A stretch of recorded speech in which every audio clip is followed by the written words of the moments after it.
Merci, bienvenue. Le chef de l'État, Paul Biya, a donc commencé par réaménager la préfectorale. Ça commence par les sous-préfets, dont la plupart ont été mis à la retraite, même si lui-même ne songe pas à prendre sa retraite. Et vous me diriez que c'est le peuple qui doit mettre le chef de l'État à la retraite. Les sous-préfets mobilisés, donc, en attendant peut-être le tour des préfets, des gouverneurs de région, et sans doute aussi les ministres de la République. Nous avons affaire à un gouvernement pléthorique qui est en place depuis de très longues années désormais. Et du coup, on commence par s'interroger sur l'horizon 2018. Et le rôle de ces sous-préfets-là peut être appelé à gérer le processus électoral aux côtés des gens de l'ECAM. Les gens de l'ECAM eux-mêmes, dont on apprend de la part de M. Abdoulaye Babalé, qu'il a simplement procédé lui aussi à quelques changements. Alors que ce n'est pas là où on les attend. On attend l'ECAM sur le terrain de la mobilisation des gens pour les inscriptions sur les listes électorales. Bienvenue encore, mesdames et messieurs. Les Zéniths sur Equinox Télévision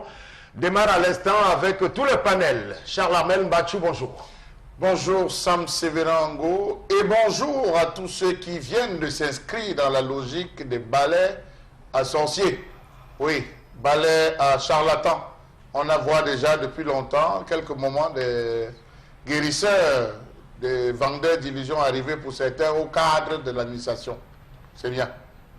Merci beaucoup. Megui, bonjour, bienvenue. Bonjour Sam Sévérin, bonjour à tous les téléspectateurs et un bonjour particulier à Antoine Fritz, monsieur Antoine Fritz, délégué de la communauté urbaine de Douala, que j'invite à faire un tour vers la nouvelle route Bessengue qui est envahie déjà par la ferraille, par la casse, il faut le dire. Je crois qu'il s'y rende et il verra si ce qui s'y trouve est bien.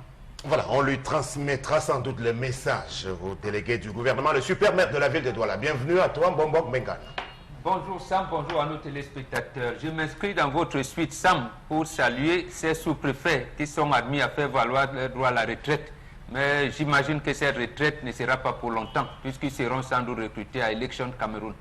Voilà, on parle d'Elections Cameroun, on parlera donc encore de politique ce mardi en rapport avec le droit qui est prévu en cette matière. Vous avez parlé des élections au Cameroun et le rôle qui doit être joué par l'ECAM, mais davantage avec notre invité, il sera question des fondements historiques, même de l'unité nationale qui vient de se célébrer pour la 45e fois au Cameroun. Ce sera tout à l'heure à partir de 10h30. Voici venu le temps de l'histoire. Tendance.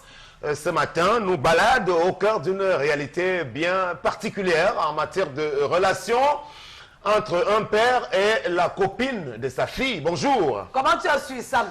Bonjour, Sam, c'est vrai, je vais encore dire bonjour à Valérie. Je vais donner tout ton nom. Je vais même dire où tu habites. Valérie Tchongwa. Quand on arrive à Mabanda, on entre tout droit. Après, on dit à gauche, tu vis quelque part là-bas. Ta copine veut prendre feu. Elle dit que tu laisses son père tranquille. Parce qu'elle a sa meilleure copine, non? Valérie, là, comme tu entends la Megui, hey! Oh, ça, tu à ma banda. Valérie, ta meilleure copine dit que ce que tu fais là, qu'elle va aller dire à sa mère, que tu laisses son père tranquille. Et tu as dit que tu aimes son père. Tu as dit non, moi, il le sang, je le yamo. Et elle dit qu'elle ne veut pas entendre le yamo.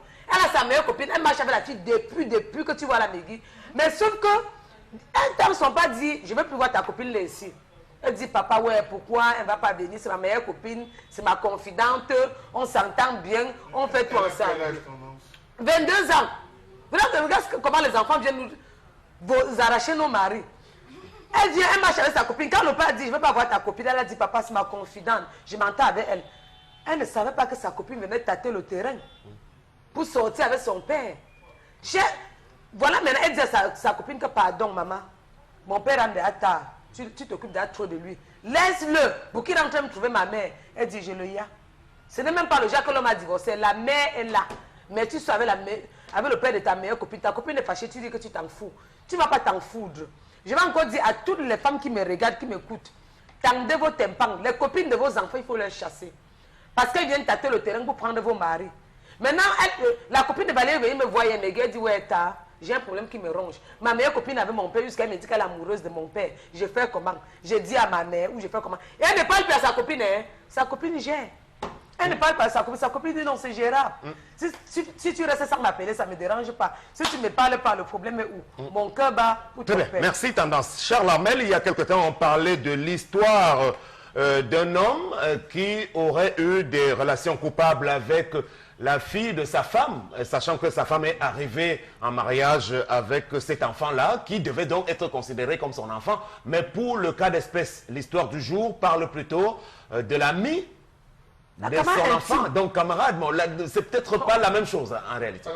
Il faut préciser, Sam Sévérin, que ce type de relation, on peut le situer dans le contexte du complexe d'Édipe, qui voudrait que l'homme tende vers la fille et le garçon vers sa mère. C'est-à-dire que la fille vers son père et le garçon vers sa mère. Pour dire qu'il y a d'énormes complicités qui existent entre les filles et leur papa et les garçons et leur maman. Généralement, quand une femme donne naissance, on dit, quand c'est le garçon, dit il a donné le successeur, mais l'homme derrière dit, ce qui m'appartient, c'est l'enfant de sa mère, ce n'est pas mon enfant. Mais lorsque la fille vient, le père dit, voici mon enfant à moi, parce qu'on sait que les filles ont cette tendance à vouloir, n'est-ce pas, trop se rapprocher de leurs parents. Oui, il existe une complicité énorme entre cette fille et son papa. Oui, la fille a toléré dès le départ la relation entre sa copine et son papa, dans un premier temps, jusqu'à ce qu'elle ne se rende compte que elle-même, sa place, c'est-à-dire l'affection, le peu d'affection que son père avait pour elle. Elle ne défend pas sa mère. Moi, quand j'écoute cette histoire, ce n'est pas sa mère qu'elle défend, ce sont ses propres intérêts, parce que financièrement et même physiquement, la complicité qu'il y avait entre elle et son père n'existe plus. Le père s'est détourné, il a transmis pratiquement tout ce qu'il avait comme sentiment, tout ce qu'il avait comme amour vers cette fille, et peut-être il en fait un peu trop, du genre que la fille, elle aussi, c'est sa meilleure copine, donne un peu plus que ce que le père attend. Donc, histoire de dire maintenant qu'elle veut reprendre sa place, elle met le prétexte de sa mère en avant, elle met le prétexte qu'elle ne voit plus son père, il faudrait qu'il rentre quand même à la maison. Donc j'estime qu'elle-même est tombée dans son propre piège, à malin et demi. La copine, elle est mouillée, elle-même l'a dit, elle est mouillée, elle ne pourra pas lâcher. Alors, et sinon que c'est condamné. Voilà, mais Guy, revenons sur le cas de la nature même d'une relation entre un homme et la camarade de sa fille. C'est vrai que Tendance ne nous a pas précisé si le monsieur est déjà marié ou pas, parce qu'il peut aussi s'agir d'un papa qui vit seul avec ses filles et qui peut être attiré par la copine de sa propre fille. C'est en cela que je voudrais d'abord que vous puissiez nous dire si c'est même décent. Est-ce que ça peut être permis? Non, c'est pas permis, hein, en fait. C'est pas interdit. C'est pas interdit, mais je crois que si on a quand même certaines valeurs, on ne peut pas voir en la copine de sa fille une potentielle femme. Voilà, une potentielle même si on est vraiment amoureux. Ça peut arriver, mais sauf que ça entraîne pas mal de conséquences. Moi, je voudrais plutôt aborder ce problème sous un autre angle. Voilà, on a aujourd'hui une véritable dégringolade des valeurs morales quand même, où on a des jeunes filles qui essayent de normaliser ce qui est anormal. Elles n'ont plus aucun scrupule à sortir avec des hommes mariés. Qu'un monsieur soit marié, ça ne lui pose aucun problème. Des hommes mariés qui ne se gênent pas à entretenir des relations des plus chaotiques. Donc un monsieur qui a sa fille et qui réussit à avoir des rapports avec la copine de sa fille, qu'il devrait en principe considérer comme sa propre fille, je trouve que c'est immoral. C'est immoral. C'est pas interdit parce qu'on ne contrôle pas les sentiments, mais c'est immoral parce que ça déjà... Immoral n'est pas un terme un peu trop fort dans le contexte précis. Peut-être le Mbok nous dira, hein, parce qu'on parle d'une fille qui a 22 ans déjà, qui a l'âge de la majorité. C'est immoral dans le contexte précis parce que Tendance nous dit clairement que le monsieur est marié. Bon, très bien. C'est immoral. Alors, Mbok, si le monsieur n'était pas marié et vivant avec ses enfants qui ont déjà grandi, est-ce que quand celles-ci ramènent leurs amis à la maison et que quelque chose peut se passer entre les deux? Absolument. Je me rappelle de cette histoire de la Jean-Michel Cancan, son épouse disait quoi? On lui dit pourquoi tu as épousé un gars sale aussi crasseux. Il dit c'est le cœur. Ces histoires-là ne s'expliquent pas. En réalité, le sentiment naît à tout moment, à tout âge. On a eu le cas inverse du président français et son épouse. On a donc le sentiment naît, mais c'est compliqué à dire quand même, c'est compliqué à gérer. L'immoralité commence à partir d'où? Il n'y a rien d'immoral là, à partir du moment où ce n'est pas interdit. Tout ce qui est interdit est codifié immoral, que ce soit dans les sociétés africaines ou ailleurs. Donc il n'y en a pas. Maintenant, il y a le sentiment de la possession. C'est mon épouse, c'est mon père, c'est mon épouse, c'est ma femme, c'est ça qui fait que chaque fois, même vous, votre garçon, lorsque vous voulez vous marier, vos sœurs, même si elles ne connaissent pas votre fiancé avant, il y a un sentiment de rejet de dire non, c'est pas celle-là, Sam, tu ne peux pas épouser cette fille. Bon, ce sentiment existe. Mais maintenant, il ne faudrait pas. Ce qu'on condamne, c'est que l'homme utilise la fille et la laisse.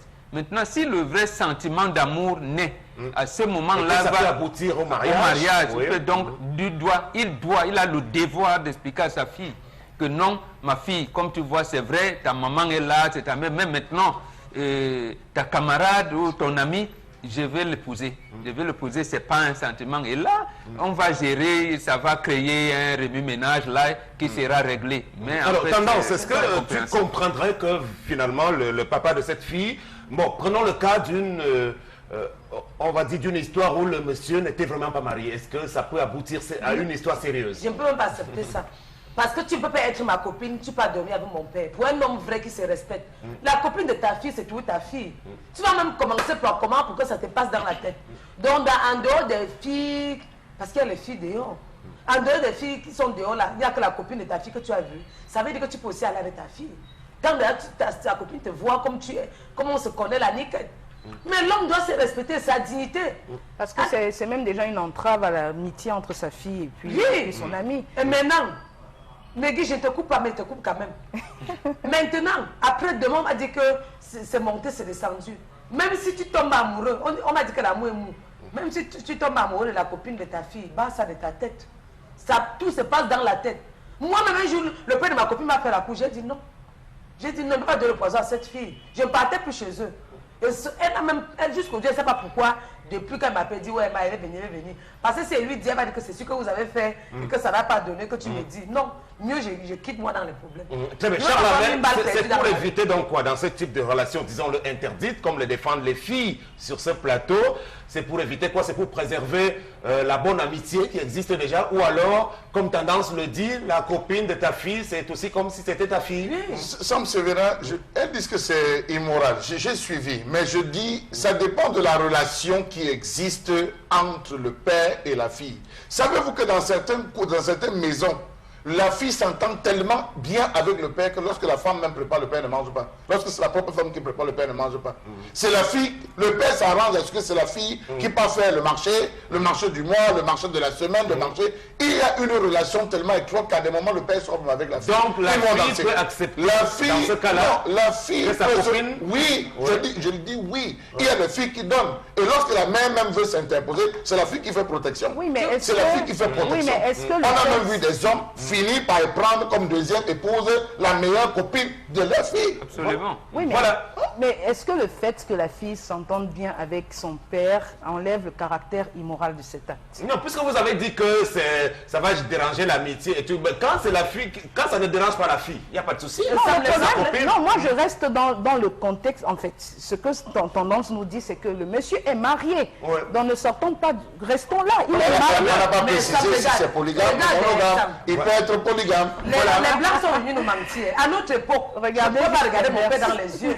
Je vais causer à mon père comment est-ce qu'elle dit que papa, oui, ma copine. Quand mon père me parlait, c'est marrant comme ça, non. Mais les Blancs sont venus nous Mais quand mentir. vous avez grandi quand même, je veux dire que quand vous n'êtes plus tout à fait enfant, vous avez traversé la majorité, entre 22 et 25 ans, vous n'êtes plus la petite fille Même pour parler à de mon- 10 ans. Ça Donc même il y pour a parler à des mon discussions père. que vous pouvez bien tenir avec votre Ah, Oui, père. mais le le problème- pas avec moi. Mais le Chez nous, problème- nous sommes Moi, partout. je Je vous vais vois. voir mon père jusqu'à. Même à mon vois. père, sinon, Megui. Oui. Pour parler à mon père, faire comme ça. Est-ce qu'on a 2 ou 3 messages qu'on a à la fin de cette Oui, rubrique tout à pour fait, nous tout à départager? fait. On va dire aux téléspectateurs, évitez d'appeler, s'il vous plaît, ça sert à rien d'appeler. On ne reçoit que des messages. Donc on va essayer de lire quelques messages. Il en arrive beaucoup là. C'est bien écrit SMS uniquement, hein, donc c'est Voilà. affiché, il faudrait s'en tenir à cela. Oui. Alors, le premier qui nous dit « Bonjour Sam, l'amour n'a pas d'âge, mais ce monsieur doit laisser cette fille, c'est immoral vraiment. Sam, où va le monde ?» Mais en même temps, il dit C'est que l'amour de n'a pas Marquez. d'âge. Voilà. Les choses sont contraires. Voilà, s'il vous plaît, arrêtez d'appeler, parce que ça nous empêche de lire vos messages. Un autre message, C'est difficile à déchiffrer. Voilà. Non, parce qu'ils appellent en même temps. Même le couple présidentiel camerounais, vous avez la différence d'âge entre le président et son épouse, ce n'est pas immoral. Là, on a vu le président Bongo et son épouse Edith, ce n'est pas immoral. L'immoralité vient dans le cas... Bongo avait pris l'enfant de son meilleur ami. Voilà, il n'y a rien d'immoral. L'immoralité vient à ce que l'homme utilise la fille, comme on dit, il se pavane. Un autre message qui nous dit cette fille a le gros cœur. Cette fille a le gros cœur, elle ne doit pas sortir avec le père de sa copine. Jusqu'elle s'en fout. Que si tu ne me parles pas, ça fait quoi? Bah, je ne peux pas le gros cœur. Il va t'utiliser. Bon, les hommes sur ce plateau, c'est clair qu'ils ne voient rien d'anormal à ça. Disons, faites juste le chemin inverse, quoi. En Afrique, et que vous avez votre femme qui s'en va sortir avec le copain de son fils. Même en Afrique, lorsqu'une femme voyait ses premières menstruations, elle était déjà prédisposée au mariage. Nous sommes bantous. Vous êtes venus avec l'occidentalisation, on a concédé au moins 18 ans. On a dit non, ne prenez pas ses binaires. L'état dit majorité à 18 ans. Elle a 22 ans, c'est une femme. Très bien. Charles Armel, vous conservez la parole. Donc à présent, voici venu le temps de la colère. La colère de Charles Armel ce matin, c'est sur le phénomène du charlatanisme.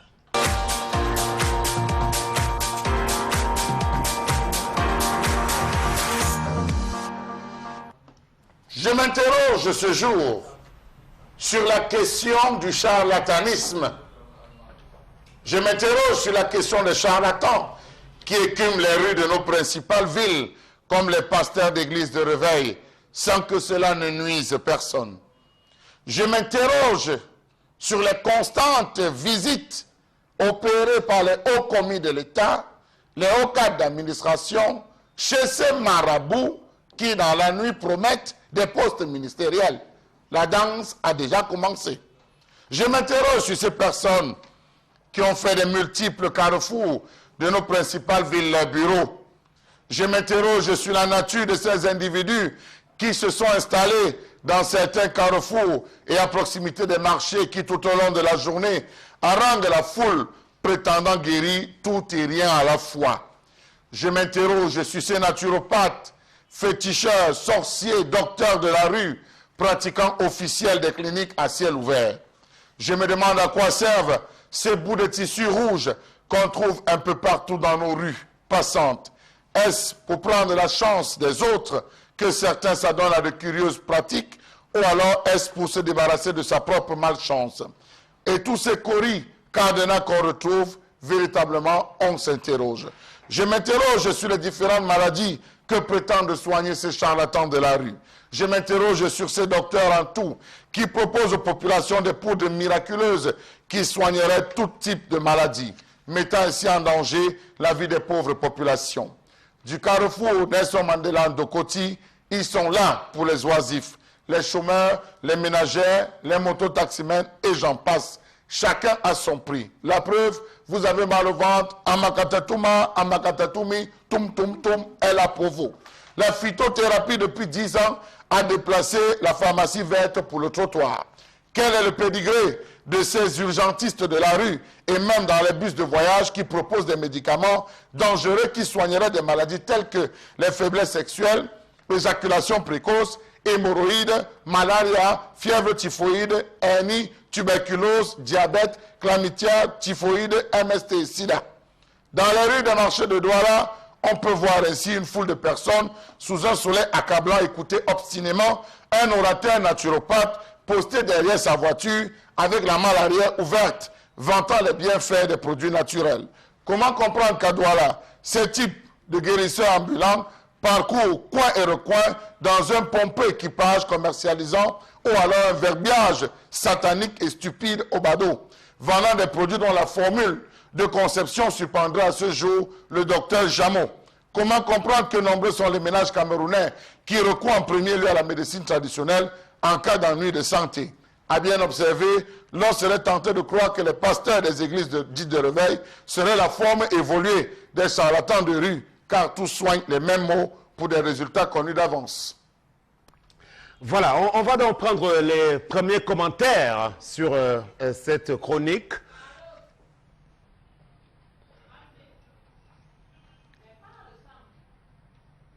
Voilà, donc vous allez être le premier à réagir dessus en tant que traditionnaliste.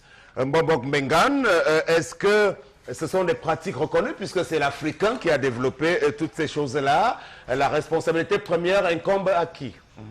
La responsabilité première incombe au pouvoir public. Ce n'est pas l'Africain qui a développé ça. Il y a les cartes en Europe. Vous faites des cartes, un certain nombre, la chiromancie, c'est bien là-bas chez eux. Donc, c'est partout. Ce qu'on appelle charlatanisme, c'est lié à ce qu'on appelle mensonge également. Il a bien fait de circonscrire le problème au niveau médical et même traditionnel. Premièrement, ce qu'on appelle les initiés africains, ils ne font pas ce qu'on appelle, ce qui promènent dans la rue, et ils sont organisés en groupe, qui est d'ailleurs au Cameroun, qui est reconnu par l'association camerounaise des tradis praticiens, c'est connu. Donc, si vous voulez un tradit praticien normal, il en existe.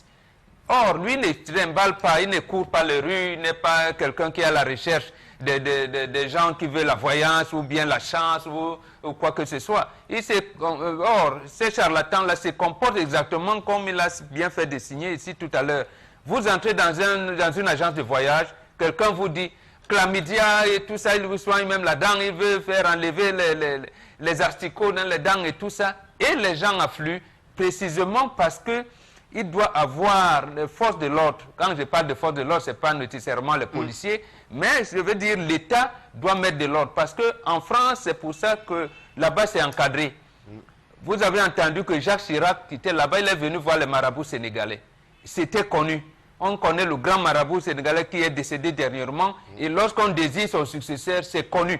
Et en Afrique de l'Ouest, c'est bien encadré. C'est chez nous. Alors, ces grands marabouts d'Afrique de l'Ouest, ils seraient donc dépositaires d'un pouvoir magique qui permettrait de construire et d'abolir des destins? Non du tout, non du tout, au contraire. Mais on peut dire à un enfant, parce qu'il y a ce que vous appelez l'horoscope. Lorsque vous venez avec un enfant, on sait d'office que cet enfant, il pourrait être un bandit demain. Mais on a la possibilité de le ramener, de vivre dans le cadre normal de la société. On peut dire que celui-ci est porté vers les métiers de tel ou de tel, on l'oriente, on dit à sa famille, voilà comment cet enfant devrait être encadré. Mais les autres, les charlatans, il a bien fait de les dénoncer, vont vous promettre, vont dire, mais non, vous n'allez pas quitter le gouvernement, venez ici apporter un bouc, tant nombre de tines d'huile, on va faire que, bon, vous allez danser au cimetière. Non, c'est pas possible. Très bien. Tendance. Avant Megui, est-ce que il t'arrive de fréquenter ces gens-là de temps en temps?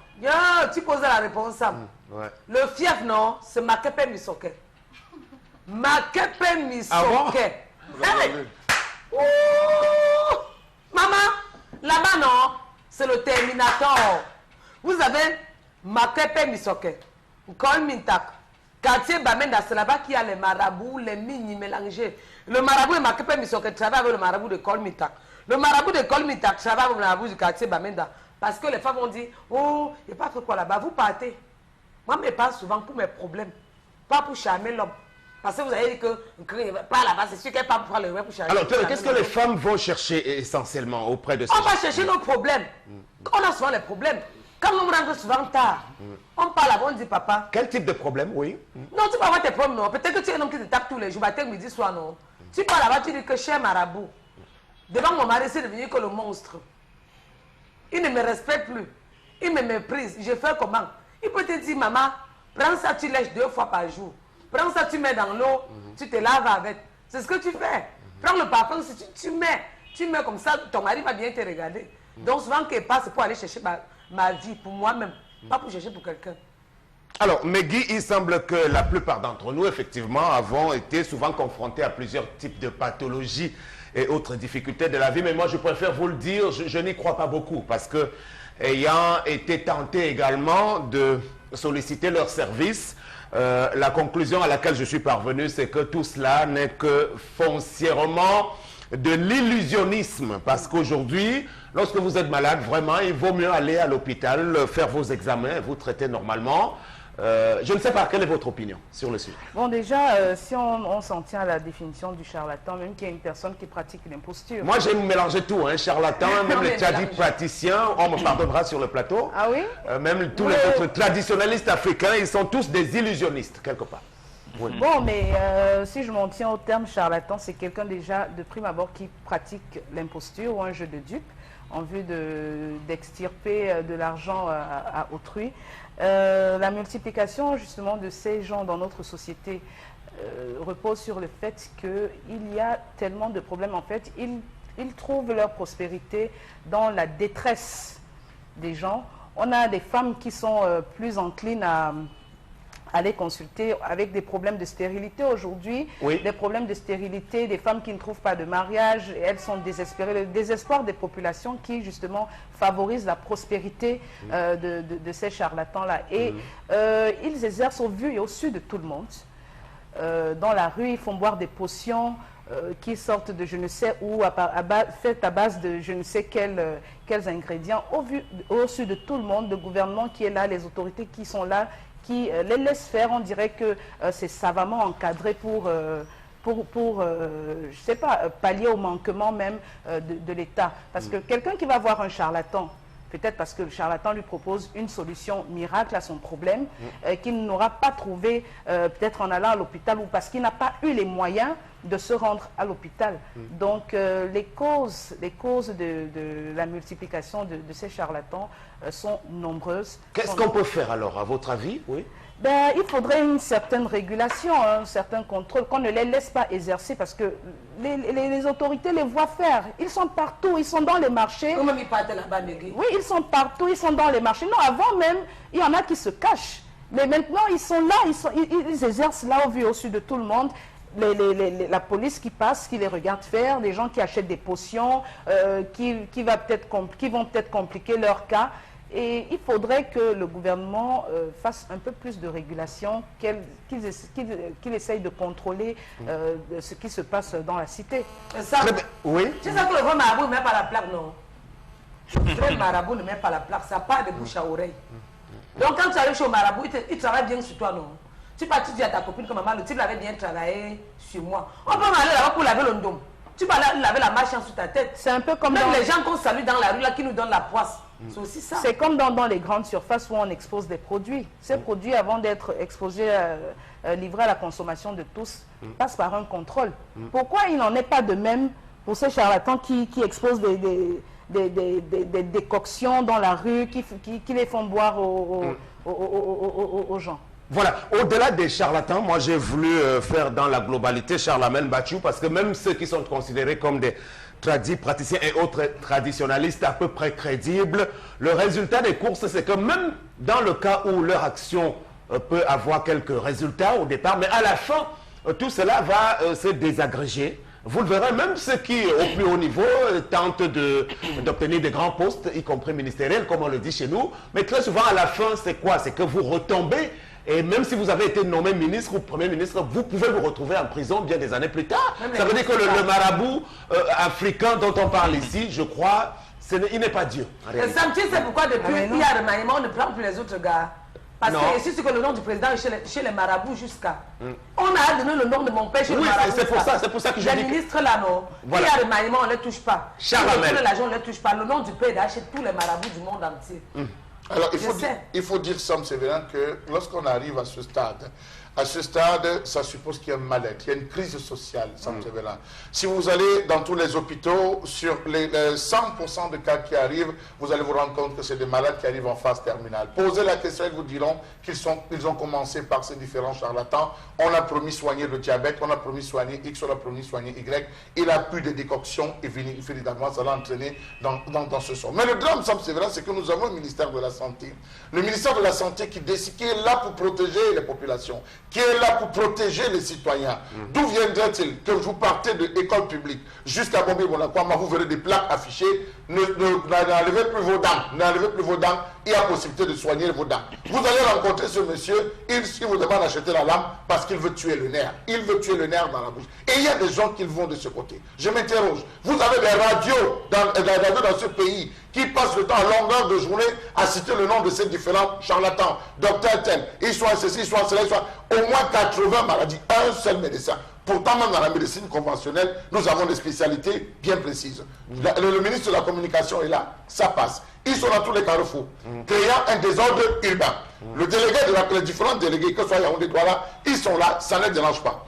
Quel que soit le carrefour, le marché, ils lèvent la marque, étant les produits, vendent à des populations véritablement naïves. Je crois qu'il y a la célèbre Madame Tala Andokoti. Voilà. Et il y a un autre.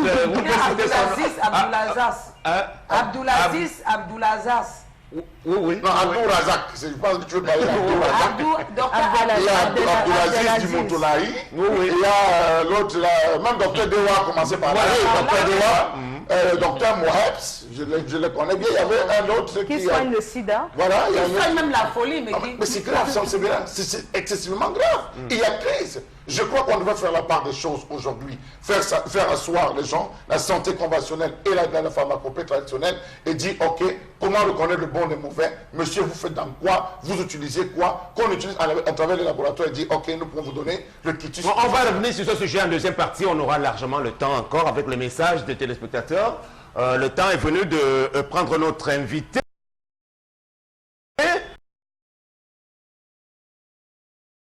L'Union démocratique du Cameroun, le parti bien connu, avec son implantation nationale, même si très souvent il est présenté comme relevant du département du Noun, de Adamoun Damjoya. Ce matin, on évoque avec lui la question de l'unité nationale. Si on a le temps, on pourra parler des élections à venir avec Elections Cameroun. Sam Cyril Mbaka, bonjour. Bonjour Sam Séverin, bonjour à tous les panélistes. Voilà, vous êtes sur le plateau du Zénith. Bonjour. Donc, oui, je suis très content d'être là. Vous savez, depuis que cette émission a commencé, je zappe rarement. Quand je suis vraiment pas disponible, je m'embête, je me dis qu'est-ce qu'ils ont dit encore ce matin. Donc je suis tout à fait content d'être là sur ce panel et de voir de visu tout le monde. Voilà, et je suis tout à fait content également parce que vous avez dû bousculer votre emploi de temps. Par rapport à votre projet de voyage. Merci. Donc, première question, est-ce que vous êtes d'accord avec ce qui est affiché dans Cameroun Tribune de ce jour, qui pense que c'est foncièrement antipatriotique de la part d'un parti politique de ne pas prendre part au défilé? Vous savez, l'unité nationale, c'est quelque chose qu'on entretient qui est très fragile. Et ce genre de titre fragilise davantage. Parce que moi, je suis embêté de penser que, parce qu'on n'est pas d'accord sur une chose, on doit... Je pense que le SDF, on veut parler du SDF, avait bien précisé qu'il ne défilerait pas pour la fête du 20 mai, pour manifester, n'est-ce pas, leur solidarité par rapport aux souffrances du Nord-Ouest et du Sud-Ouest. Ça, c'est un point de vue d'un parti politique. Et je pense que le SDF savait très bien que ça n'aura pas d'impact. Parce que, figurez-vous, chaque fois qu'on dit fête de l'unité nationale, vous voyez les gens qui se déversent. Ceux qui n'ont pas de billets s'énervent. Il y a des gens qui vont assister au défilé, partout. Et vous savez que si dans une région, les populations n'ont rien dit, il y a des gens qu'on peut faire venir de partout et faire ce défilé. La résistance à Bamenda et à Aboya, elle est passive. Donc on ne va pas avoir des gens qui iront tirer sur les gens ou bien leur lancer des cailloux. Quand bien même on dit parfois qu'on envoie les abeilles. Donc, à la réalité, ce qu'il faut comprendre, c'est que le SDF a voulu manifester son mécontentement. Mais le SDF n'a pas dit que ça va avoir un impact, parce que s'ils ont pensé cela, ils se sont trompés. Ça ne peut pas avoir d'impact parce que quand on veut fabriquer un défilé, on est capable de fabriquer un défilé. L'autorité de l'État est capable de le faire. Donc, en fait, c'était pour manifester. Maintenant, si Cameroun Tribune prend ça comme un triomphe, j'ai dit, eux aussi se sont trompés. Parce qu'effectivement, le défilé devait avoir lieu et le défilé a eu lieu. Et partout au Cameroun, personne ne pouvait empêcher que le défilé militaire d'abord puisse avoir lieu et ensuite civil. Mais vous, votre position à l'UDC, c'était laquelle concrètement sur le sujet? Vous avez pris part au défilé à travers le Cameroun? Nous avons pris part, je viens d'ailleurs d'avoir le rapport du défilé, nous avons pris part dans les 10 régions. Nous avons pris part, ce serait difficile de citer tout ça parce que nous avons Bafoussam, à l'ouest Bouddha, Bacham, à l'est par exemple nous avons Bertois, Adama Wanga, au nord Garoua, extrême nord Yagua, Kousseri, Kaikai, Vélé, Koulfou et autres. Zina, on a défilé partout. Le problème de défiler, c'est quoi? C'est que les caméras de télévision et les reporters ne peuvent pas couvrir l'ensemble du territoire. Et nous, on a choisi surtout de défiler dans les villages. Parce que ces histoires-là, la ville c'est bien, on y est, mais les villages c'est encore mieux d'aller là-bas pour dire les programmes que nous avons. C'est la raison pour laquelle, même au nord-ouest, nous avons défilé, à Mbiam et à Bello. Dans le littoral, vous nous avez vu à Mombo, Pendja, Ndjombe, tout ça. Hein? Et on est parti dans le sud, à Man, Olamze, qui est aussi à Mbam. Nous avons défilé partout. Donc, à la réalité... Très bien, donc ça c'était pour la forme, mais le débat de fond porte sur une question. les fondements. Vous n'avez pas répondu. Était-ce anti-patriotique de ne pas avoir défilé ou de ne pas se rendre au défilé lorsqu'on a sa responsabilité sociale? Oui, il faut que nous puissions d'abord définir l'unité. Ensuite, le patriotisme n'a rien à voir avec le défilé. Parce que ce défilé lui-même, il a été détourné. C'est-à-dire qu'en réalité, l'unité nationale, dans tous les pays qui a défilé, c'est autour de son armée. Donc si on a élargi aux civils, moi je peux vous dire qu'un parti qui n'assiste pas au défilé économise beaucoup d'argent. Je peux vous dire que ce n'est pas parce qu'on n'aime pas son pays qu'on peut prendre une telle décision. C'est peut-être parce qu'on est face à des situations où on ne vous écoute pas. Où ce que vous dites ne touche personne. Alors pour manifester votre mécontentement, au lieu de vous immoler, vous prenez une décision comme celle-là. Donc à la réalité, moi je ne pense pas que le fait d'avoir pas défilé est un acte antipatriotique. On veut le transformer comme ça pour qu'on dise, voilà, ces messieurs ont échoué. Non, ils ont décidé de manifester simplement qu'ils ne défilent pas parce qu'ils ne sont pas contents. Mais ça n'empêche pas qu'il y ait le défilé. Oui, justement, j'ai une question pour M. Sambaka. En tant que premier vice-président de l'UDC, quelle lecture vous avez fait, vous, dans votre parti, justement, de ce fait qui a été largement commenté, celui selon lequel la première dame ait abhorré la tenue du RDPC pendant le défilé de la célébration de la fête de l'unité nationale? Bien, je suis content que ça ait choqué certains Camerounais. Mais nous qui sommes des acteurs politiques, nous ne sommes pas choqués. Vous savez, moi j'ai été, ça fait depuis 3 ans, je n'ai plus jamais reçu de carton d'invitation au défilé. Cette fois-ci, je l'ai eu. Je suis parti. Et j'étais à la tribune H. Et selon vous, pourquoi est-ce qu'il y a eu ce changement? Je ne sais pas pourquoi il y a ce changement. Peut-être parce que on a transformé le nom défilé en quelque chose qui n'existe pas. Et alors on a pensé peut-être que Sambaka a l'habitude d'envoyer ses militants défiler. J'ai reçu le carton, mais c'est vrai aussi, je m'étais plaint. Je m'étais plaint. Donc j'ai reçu mon carton d'invitation. Mais j'ai, par exemple, été un peu choqué du fait que quand j'arrive, on a mis une centaine de places réservées aux membres du comité central du RDPC. Et que le protocole me demande d'aller me débrouiller plus haut. À ça, je n'ai pas piffé cela. Et je peux vous dire, je me suis assis sur un siège du comité central. Et ceux qui étaient là, ils ont d'ailleurs approuvé, parce qu'ils estimaient que quand on invite un président d'un parti politique, on ne doit pas lui dire allez vous débrouiller. Mais sur le fond de sa question, parce que c'est sur la première dame, la tenue du RDPC qu'elle a. Donc c'est pour vous dire que moi personnellement, je n'ai pas été choqué. Parce que vous êtes un peu habitué. Parce que je sais que la campagne électorale, je sais que la campagne électorale a commencé. Et je sais que ça, c'était un signe. Mais vous aurez dû être choqué de la part de responsable. Vous n'avez pas été surpris. Non, je n'ai pas été choqué ni surpris. C'est normal alors. Parce que je sais que on n'a pas toujours respecté les règles quand il s'agit de l'équité.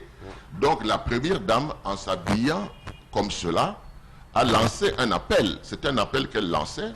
C'était une campagne électorale qui démarrait pour elle, n'est-ce pas? Et on va dire, elle est venue en tenue du parti. Parce qu'elle est la présidente. Elle est la présidente des femmes. N'est-ce pas? On peut aussi évoquer cela. Donc moi je pense que quand on parle de la fête de l'unité, on doit éviter des sous-entendus, des malentendus. On doit pouvoir être positif et se dire, ah, peut-être qu'elle est venue cette fois-ci en tant que présidente de l'OF-RDPC, mais surtout parce qu'ils étaient en train de lancer leur campagne. Alors, tendance, on ne t'a pas oublié, mais on prend d'abord le bonbon. Oui, oui, non, attendez, moi j'ai deux préoccupations, M. Sambaka. D'abord, le 20 mai, l'unité nationale, Cameroun, francophone, anglophone, référendum, voilà. Premier problème, comment vous jugez ça? Deuxième, le vivre ensemble entre les derniers. Comment vous voyez les deux concepts? Oui, ce que je dois dire, c'est que moi, je retiens beaucoup plus la réunification. Parce que c'est la réunification qui a permis de nous retrouver. Nous étions à l'époque allemande, nous n'avions pas cette division anglais-français. Ça, tout le monde le sait. Donc, à la réalité, la réunification était quelque chose de formidable. Après, c'était des visions d'Amadou Ahidjo, n'est-ce pas, qui voulait en réalité arriver à l'unification. Mais l'unification, c'est une somme de valeurs qu'il faut mettre en route pour que ça marche, parce que c'est une quête permanente. Vous savez que les peuples de tout temps ont toujours eu tendance à avoir des rapports conflictuels.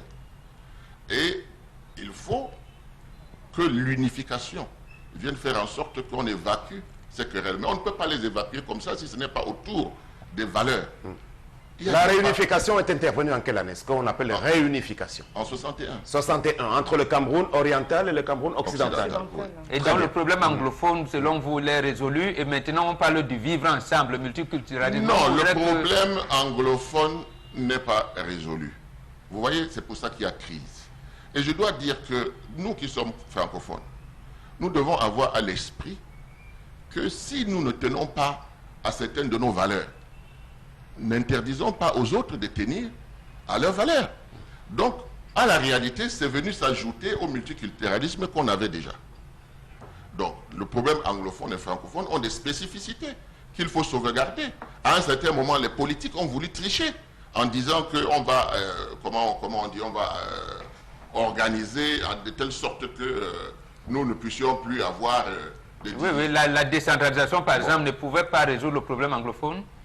Vous savez, la décentralisation est la plus grande bête, le plus grand adversaire de notre gouvernement. C'est la décentralisation. Vous allez monter, vous allez descendre, vous allez vous rendre compte que quand les gens ont commencé donc à comprendre que la décentralisation devait résoudre le problème de beaucoup de Camerounais, voilà, à la base, qu'est-ce que le gouvernement a dit? Ils ont dit qu'ils ont déjà décentralisé. Vous voyez avec quel courage ils ont dit qu'ils ont déjà décentralisé alors qu'ils n'ont même pas encore commencé.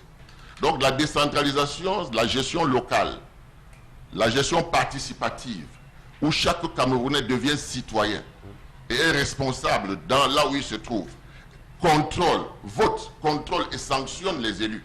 C'est ça qui fait développer le pays. C'est là où on trouve le développement à la base, le développement durable. Mais le centralisme excessif que nous connaissons au Cameroun et dans certains pays africains fait en sorte que nous allons continuer à vénérer. C'est-à-dire que c'est le culte de la personne. Le président de la République ne capitalise pas le budget de l'État. Il est chargé de le dispatcher, de le rayer. C'est pour cette raison d'ailleurs que moi, il y a 3 ans, vous vous rappelez, je vous avais donné un article que j'avais écrit où je disais que le président de la République doit donner un signal fort. Le signal fort, c'est de mettre toutes les communes au même pied d'égalité en leur donnant pendant 3 ans 1 milliard de francs pour leurs projets de développement. Vous savez que toutes nos communes ont des projets de développement, mais il n'y a pas de financement. Absolument. Donc vous allez vous rendre compte que le pays va commencer à avancer. Ceux qui font l'agriculture vont faire, ceux qui vont faire ce qu'ils ont choisi en fonction de leur spécificité. Les zones rurales vont diminuer. Très bien. Tendance? Ça me dit que j'avais oublié. Quand tu traînes, j'oublie. Même la question que je voulais poser, mes gars l'a posée, mais ça ne fait rien. Papa Sam, oui. J'ai encore une question à te poser.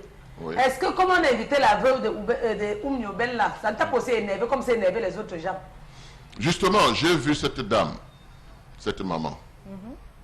Et je me suis dit, pourquoi est-ce qu'elle est partie là-bas? On dit que sa épouse a refusé, elle a dit... Et quelques minutes après, je me suis dit, elle a bien fait d'y aller.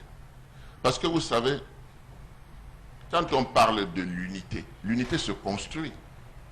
Vous pouvez être mon adversaire. Le fait que j'aille vers vous ne veut pas dire que c'est une trahison. C'est comme ça que les gens se sont divisés avant. Vous ne savez pas ce que cette femme a dit. Vous ne savez pas si le chef de l'État toute la nuit n'a pas dormi et qu'il va réajuster son tir par rapport à un certain nombre de choses. Donc, même quand on a un adversaire, on ne doit pas l'éviter. On doit aller vers son adversaire, on doit échanger. Donc moi, je veux être positif. Mais je dois dire que je comprends vraiment que certaines personnes aient été choquées. Mais moi pas. Parce que cette femme était croulante là-bas. Les Camerounais ne se sont pas réunis pour dire que voilà, Oumiobe qui nous a sauvés, essayons de faire quelque chose pour elle. Hein? Elle a souffert et peut-être qu'elle a eu l'amabilité d'aller voir Paul Biya pour lui dire 2 ou 3 choses. Vous savez, les femmes âgées qui ont vécu le maquis ont des choses à dire. Et je suis sûr que le chef de l'État, en causant avec elle, parce que je crois qu'il a pris quand même quelques minutes pour parler avec elle, elle a dû lui dire des choses qui peuvent peut-être changer la donne. Donc moi, c'est sur cet angle-là que j'accepte. Papa, regarde, ça a été fini ma dernière question. Oui, vas-y, oui. Pas Sam, tu as vu le monsieur qui a pris 4 pommes de France seul au palais. Mais il y en a même qui a discuté la nourriture, là-bas, on a mis partout sur les réseaux sociaux. Tu l'as vu, mon père, pardon. Moi, j'ai même vu aussi des femmes qui ont pris des fleurs qui sont rentrées avec. Non, pour les femmes, ça va. Et puis on affiché ça dans Facebook. Je parle de l'homme. Ah, donc pour les femmes, il n'y a pas de souci, tendance. Non, oui, c'est qu'on emballe, ça rentre dans nos habitudes. Oui, ça veut tout simplement dire qu'il y a un problème dans notre pays. Il y a un problème, il y a la misère. La misère est galopante, elle est ancrée. Et c'est la raison d'ailleurs pour laquelle on a dit que le pouvoir central a déjà montré ses faiblesses. Aujourd'hui, il faut laisser les Camerounais, n'est-ce pas, au niveau de la base, gérer un certain nombre de choses. Et on verra comment il y aura du progrès. Mais quand vous voyez le pouvoir central, vous voyez les ministres ne veulent rien lâcher du tout. Vous voyez les pays qui se développent en Afrique. On dit le budget national est de temps. Voilà ce qui va à la décentralisation, 20%, 30%, 40%. Parce que c'est la sueur de tous les Camerounais. Et l'argent doit leur revenir pour gérer localement. Mais le budget de l'État ne bouge pas d'un iota. On dit 1% du budget national qu'on affecte à la décentralisation. Et où se trouvent les populations? Ce n'est pas dans la décentralisation. Le pouvoir. Et la raison même, je vais terminer pour dire que c'est l'une des justifications qu'on ait des ministres, 60, 70 ministres. Alors qu'avec 20 ministres, on peut très bien gérer un pays. Papa, c'est vrai qu'au palais, il y a les cuillères en or. Je suis moi jamais arrivé là-bas, il veut me renseigner, pardon. Il m'avait dit qu'au palais, il y a les plats en or, les cuillères et les fourchettes en or, c'est vrai. Je sais que l'ancien avion présidentiel avait des robinets, des toilettes en or. Et je pense que c'était vraiment de l'or massif. Je ne doute pas un seul instant que les palais, pas aujourd'hui seulement, les palais du Cameroun et ce genre de choses. Mais voilà. Sam, si tu permets, pour une question à M. Sambaka, je voudrais lui demander comme ça, avec le sourire, à quand l'alternance au sein de l'UDC? Dès que les militants souhaiteront qu'il y ait une alternance, il y aura une alternance. Cela suppose. Parce qu'on sait quand même que s'il y a quelque chose qu'on décrit à l'encontre du gouvernement, du parti au pouvoir actuel, c'est justement leur obstination à ne pas vouloir céder la place. Oui, voilà. Mais justement, c'est aussi un problème qui existe dans tous ces partis d'opposition. Quand on sait que l'UDC, depuis sa création en 1991, si mes souvenirs sont bons, n'a vu qu'un seul président jusqu'à maintenant. C'est une erreur que beaucoup de gens commettent, vous savez. Si Oumiobe vivait encore, moi je serais d'accord que ce soit lui le président de l'UPC. Le secrétaire général de l'UPC. J'introduis pour vous dire que s'il vivait encore, je serais d'accord que ce soit lui. Vous comprenez? Entre une association et un État, il y a une différence. Les associations choisissent leurs dirigeants. Dans le pays, quand vous avez la charge d'un pays, on dit le pouvoir, ça use. Et les échecs d'un homme politique, ça le booste. Parce qu'il se dit, j'ai échoué, il faut que la prochaine fois, je réussisse. Mais dès qu'il va se mettre au travail pour la gestion, n'est-ce pas, au quotidien d'un État, s'il fait 10 ans, il fait plus de 10 ans, c'est qu'il triche. Parce que 10 ans, ça épuise un président de la République, un homme politique. Et plus encore, dans un pays centralisé, je dois dire que c'est la raison principale pour laquelle on n'évolue pas vite.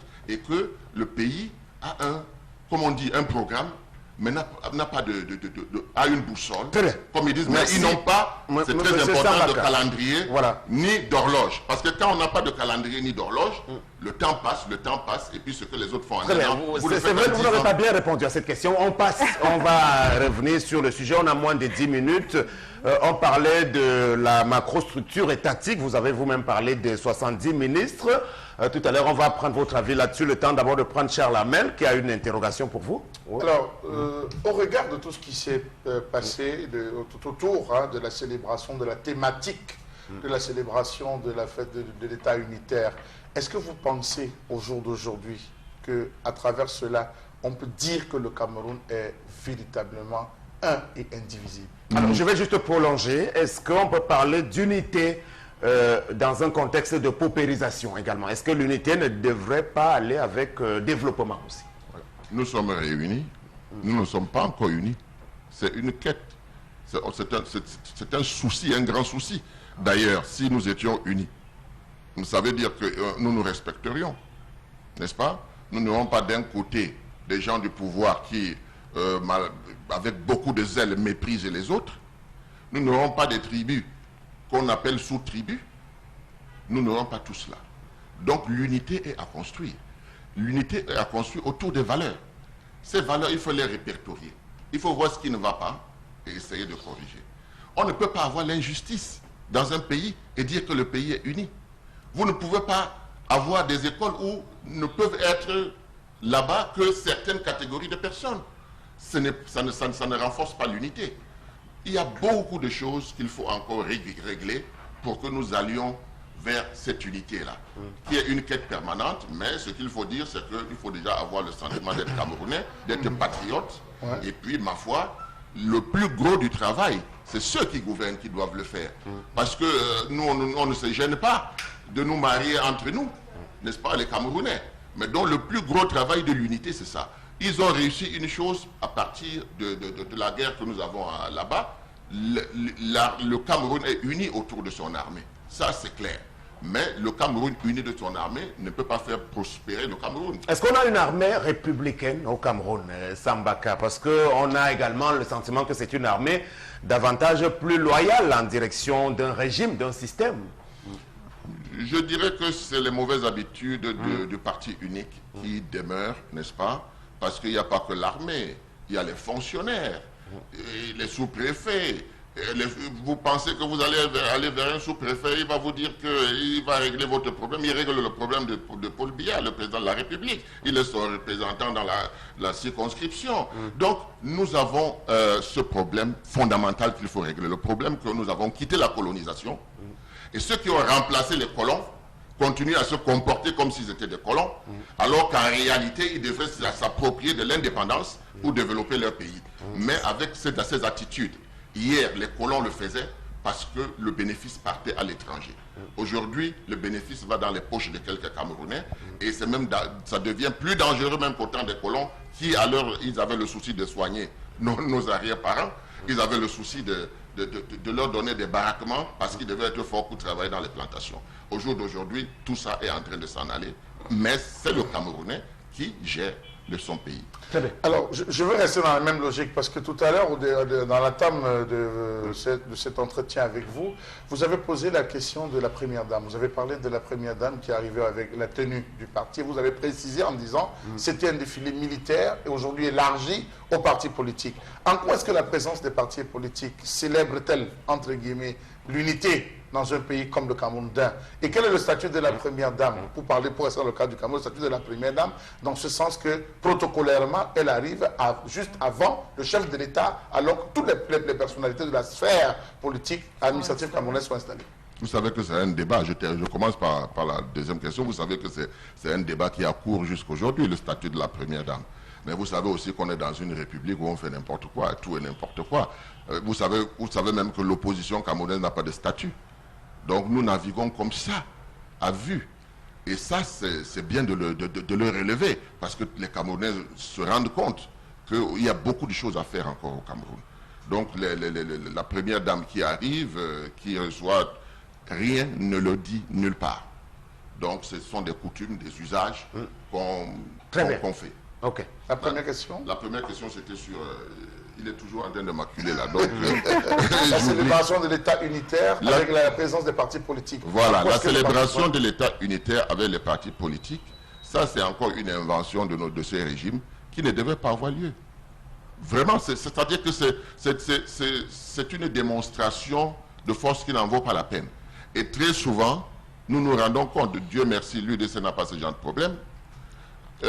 Les gens se retrouvent après le défilé en train de bagarrer parce qu'on ne leur a pas remis la somme qui était due.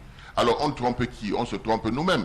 Donc quand les gens donnent les pagnes, ils donnent les tricots aux Camerounais et leur promettent 2000 francs, 5000 francs et autres, ils se moquent d'eux-mêmes. Sambaka, on est à la fin, 2 minutes. Vous répondez à une question à l'homme politique pour 2018. Est-ce que vous avez une ambition, sinon laquelle aujourd'hui le Cameroun peut-il sortir de son obscurantisme sur le plan de l'environnement juridique, le processus électoral? Est-ce que l'ECAM, quel est le vœu que vous formulez? Vous savez, il n'y a rien de plus fort que le peuple. Il n'y a rien de plus fort que les citoyens. Ceux qui sont au pouvoir ont déjà montré qu'ils ne peuvent pas, n'est-ce pas, jouer de l'équité pour des élections, de la transparence. Mais le peuple est plus fort que tout.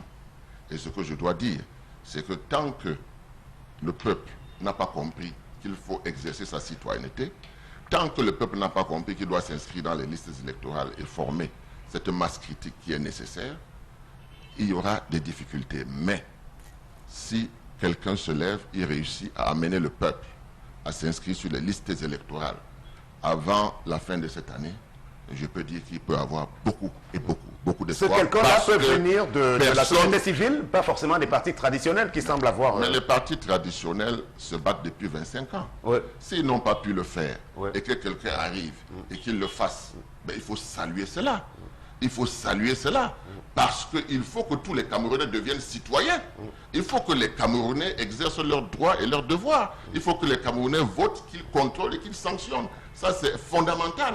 Donc, si, en 25 ans, les partis politiques n'ont pas pu le faire, ça veut dire qu'il n'y a pas eu ce déclic qui a amené les Camerounais à la citoyenneté. Donc, nous invitons tout le monde à se mettre là-dedans pour que ce déclic se produise et que justice soit rendue au peuple. Merci beaucoup d'avoir accepté cette invitation. C'est moi qui vous remercie. Je venais ici en me disant que voilà, j'espère qu'ils ne vont pas me crucifier. Bon, je suis en train de repartir sans être crucifié. Bon, les questions étaient très pertinentes.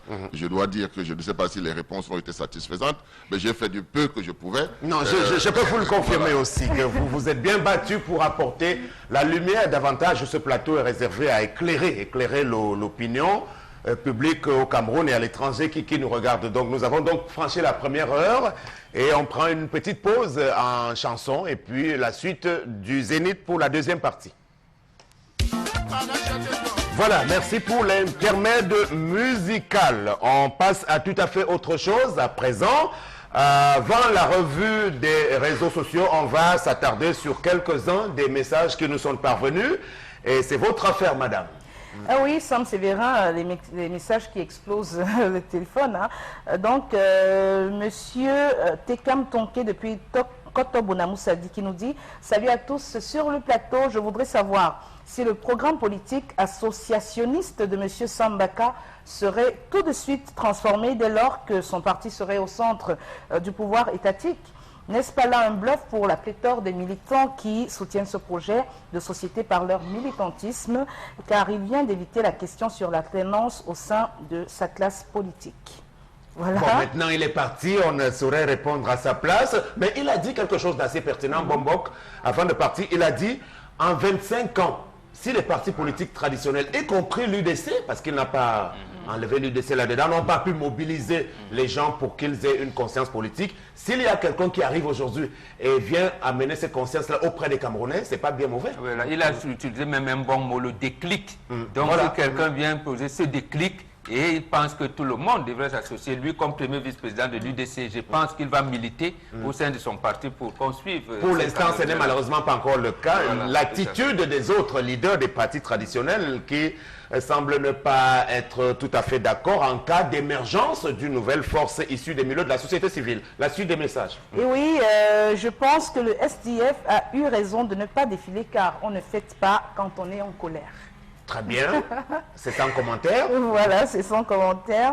Et donc un message au sujet des charlatans. Pour les maladies d'ordre coutumier, même les médecins super qualifiés sont ignorants. Il faut l'aide d'un praticien. Charles Hamel. Non, moi je vais répondre. Oui, non, il faut dire qu'en fait c'est vrai, il y a l'amalgame partout. C'est qu'on appelle dans nos traditions ici par exemple le lakam, qu'on appelait hier le kumze. Il y a l'Ongon, il y a les fonds, les lamido, ici à Douala, puisque nous y sommes les Beyumbabato, il y a les associations de Bambombok. Donc en réalité il y a des amalgames. Lorsque vous regardez ces cadres organisés qui encadrent les vrais, je dis bien les vrais, médecins traditionnels qui sont affiliés au ministère de la Santé publique. C'est pour ça qu'on les interpellera toujours à la ministère de la Santé publique en leur disant nous savons que quelquefois il peut y avoir des problèmes de sorcellerie. C'est pour ça que vous avez raison quelquefois, vous qui êtes des religieux, de faire en sorte d'éviter les rites de veuvage. Mais il faut associer ces gens-là, je vais dire si vous êtes dans un milieu boulou, bassa, bamleke, quels sont ceux qui peuvent encadrer les femmes pour que les problèmes de sorcellerie ne les attrapent pas pendant les rites de veuvage, pendant les trucs de jumeaux, pendant les funérailles, qu'est-ce que j'en ai vu. Donc, comme les gens sont allés à la facilité, et je suis consultant avec Kino, je veux qu'on me nomme DGA de Kino, je veux commencer à attraper n'importe où. C'est là où, même ce que vous avez dénoncé tout à l'heure, je peux attraper la folie. Effectivement. Et donc le charlatan viendra vous dire je vais vous soigner votre folie. Non, ce ne sera pas possible. Donc c'est encadré dans le cadre traditionnel. Et on ne refait plus le débat Charles Hamel sur le sujet. Non, je voulais apporter une précision en disant que Mbobok a parlé de la facilité.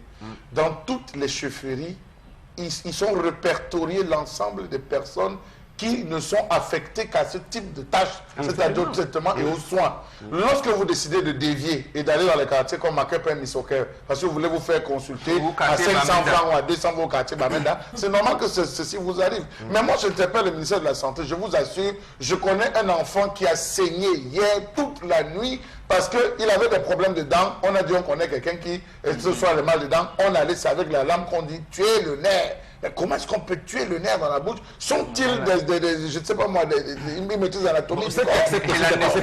Bon, on parlait beaucoup de Makepe Misoke. Moi, je suis étonné parce que quand on passe par là, il nous arrive souvent de passer par là, vous voyez le visage que cela renvoie et on vous dit... Bon, alors, s'ils étaient si forts, ils auraient bien pu commencer d'abord par faire en sorte que ce quartier-là puisse ressembler à quelque chose s'ils étaient aussi forts. C'est ça le problème. Alors, la suite maintenant, c'est avec la revue des réseaux sociaux et puis on reviendra tout à l'heure prendre les messages. Voilà, merci Sam. Belinga Mougou, PDG du groupe L'Anecdote qui enflamme la toile. Donc ce dernier a reçu le 20 mai passé sa médaille de chevalier de l'ordre de la valeur. Et à cette occasion, on a vu défiler la réception qu'il a donnée un parterre de personnalités, parmi lesquelles des membres du gouvernement, à l'instar de Laurent Esso, ministre de la Justice et garde des Sceaux. On a eu Bargamboa, ministre chargé de mission à la présidence, Amato Toumouna, ex-ministre des Arts et de la Culture. Donc sur la toile, les réactions sont diverses. Certaines viennent des internautes offensés, voilà justement, qui estiment qu'il est très indécent de la part du PDG du groupe de l'Anecdote d'afficher de façon aussi ostentatoire ses amitiés avec les pontes du gouvernement. Surtout il est patron d'entreprise, d'un organe médiatique. Voilà. Alors, on va dans le prolongement de la suite des affaires qui se déroulent dans notre République, une République bananière. Et définitivement, c'est le moins que l'on puisse dire, considérer qu'il s'agit d'une faute. Et là, c'est même un doux euphémisme pour désigner ce qui s'est produit, parce que moi, j'ai plutôt eu le bonheur de regarder même cela à la télévision concernée. Ça dépassait les limites de la décence lorsqu'on est dans un pays normal. Vous êtes patron de presse, patron de médias, de surcroît. Vous avez occupé, Mbobok, vous me corrigez si je me trompe, par le passé, les fonctions de membre de ce qui s'appelait alors à l'époque le Conseil de la communication aussi.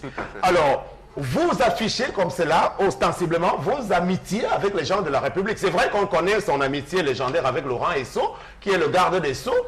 Mais le garde des Sceaux dans un pays, je crois, c'est la troisième personnalité d'un gouvernement. Parce qu'en France, aujourd'hui, François Bayrou, qui a été nommé à cette fonction, est une personnalité très très forte qui consacre l'indépendance de la justice, le pouvoir judiciaire qui doit se mettre au-dessus.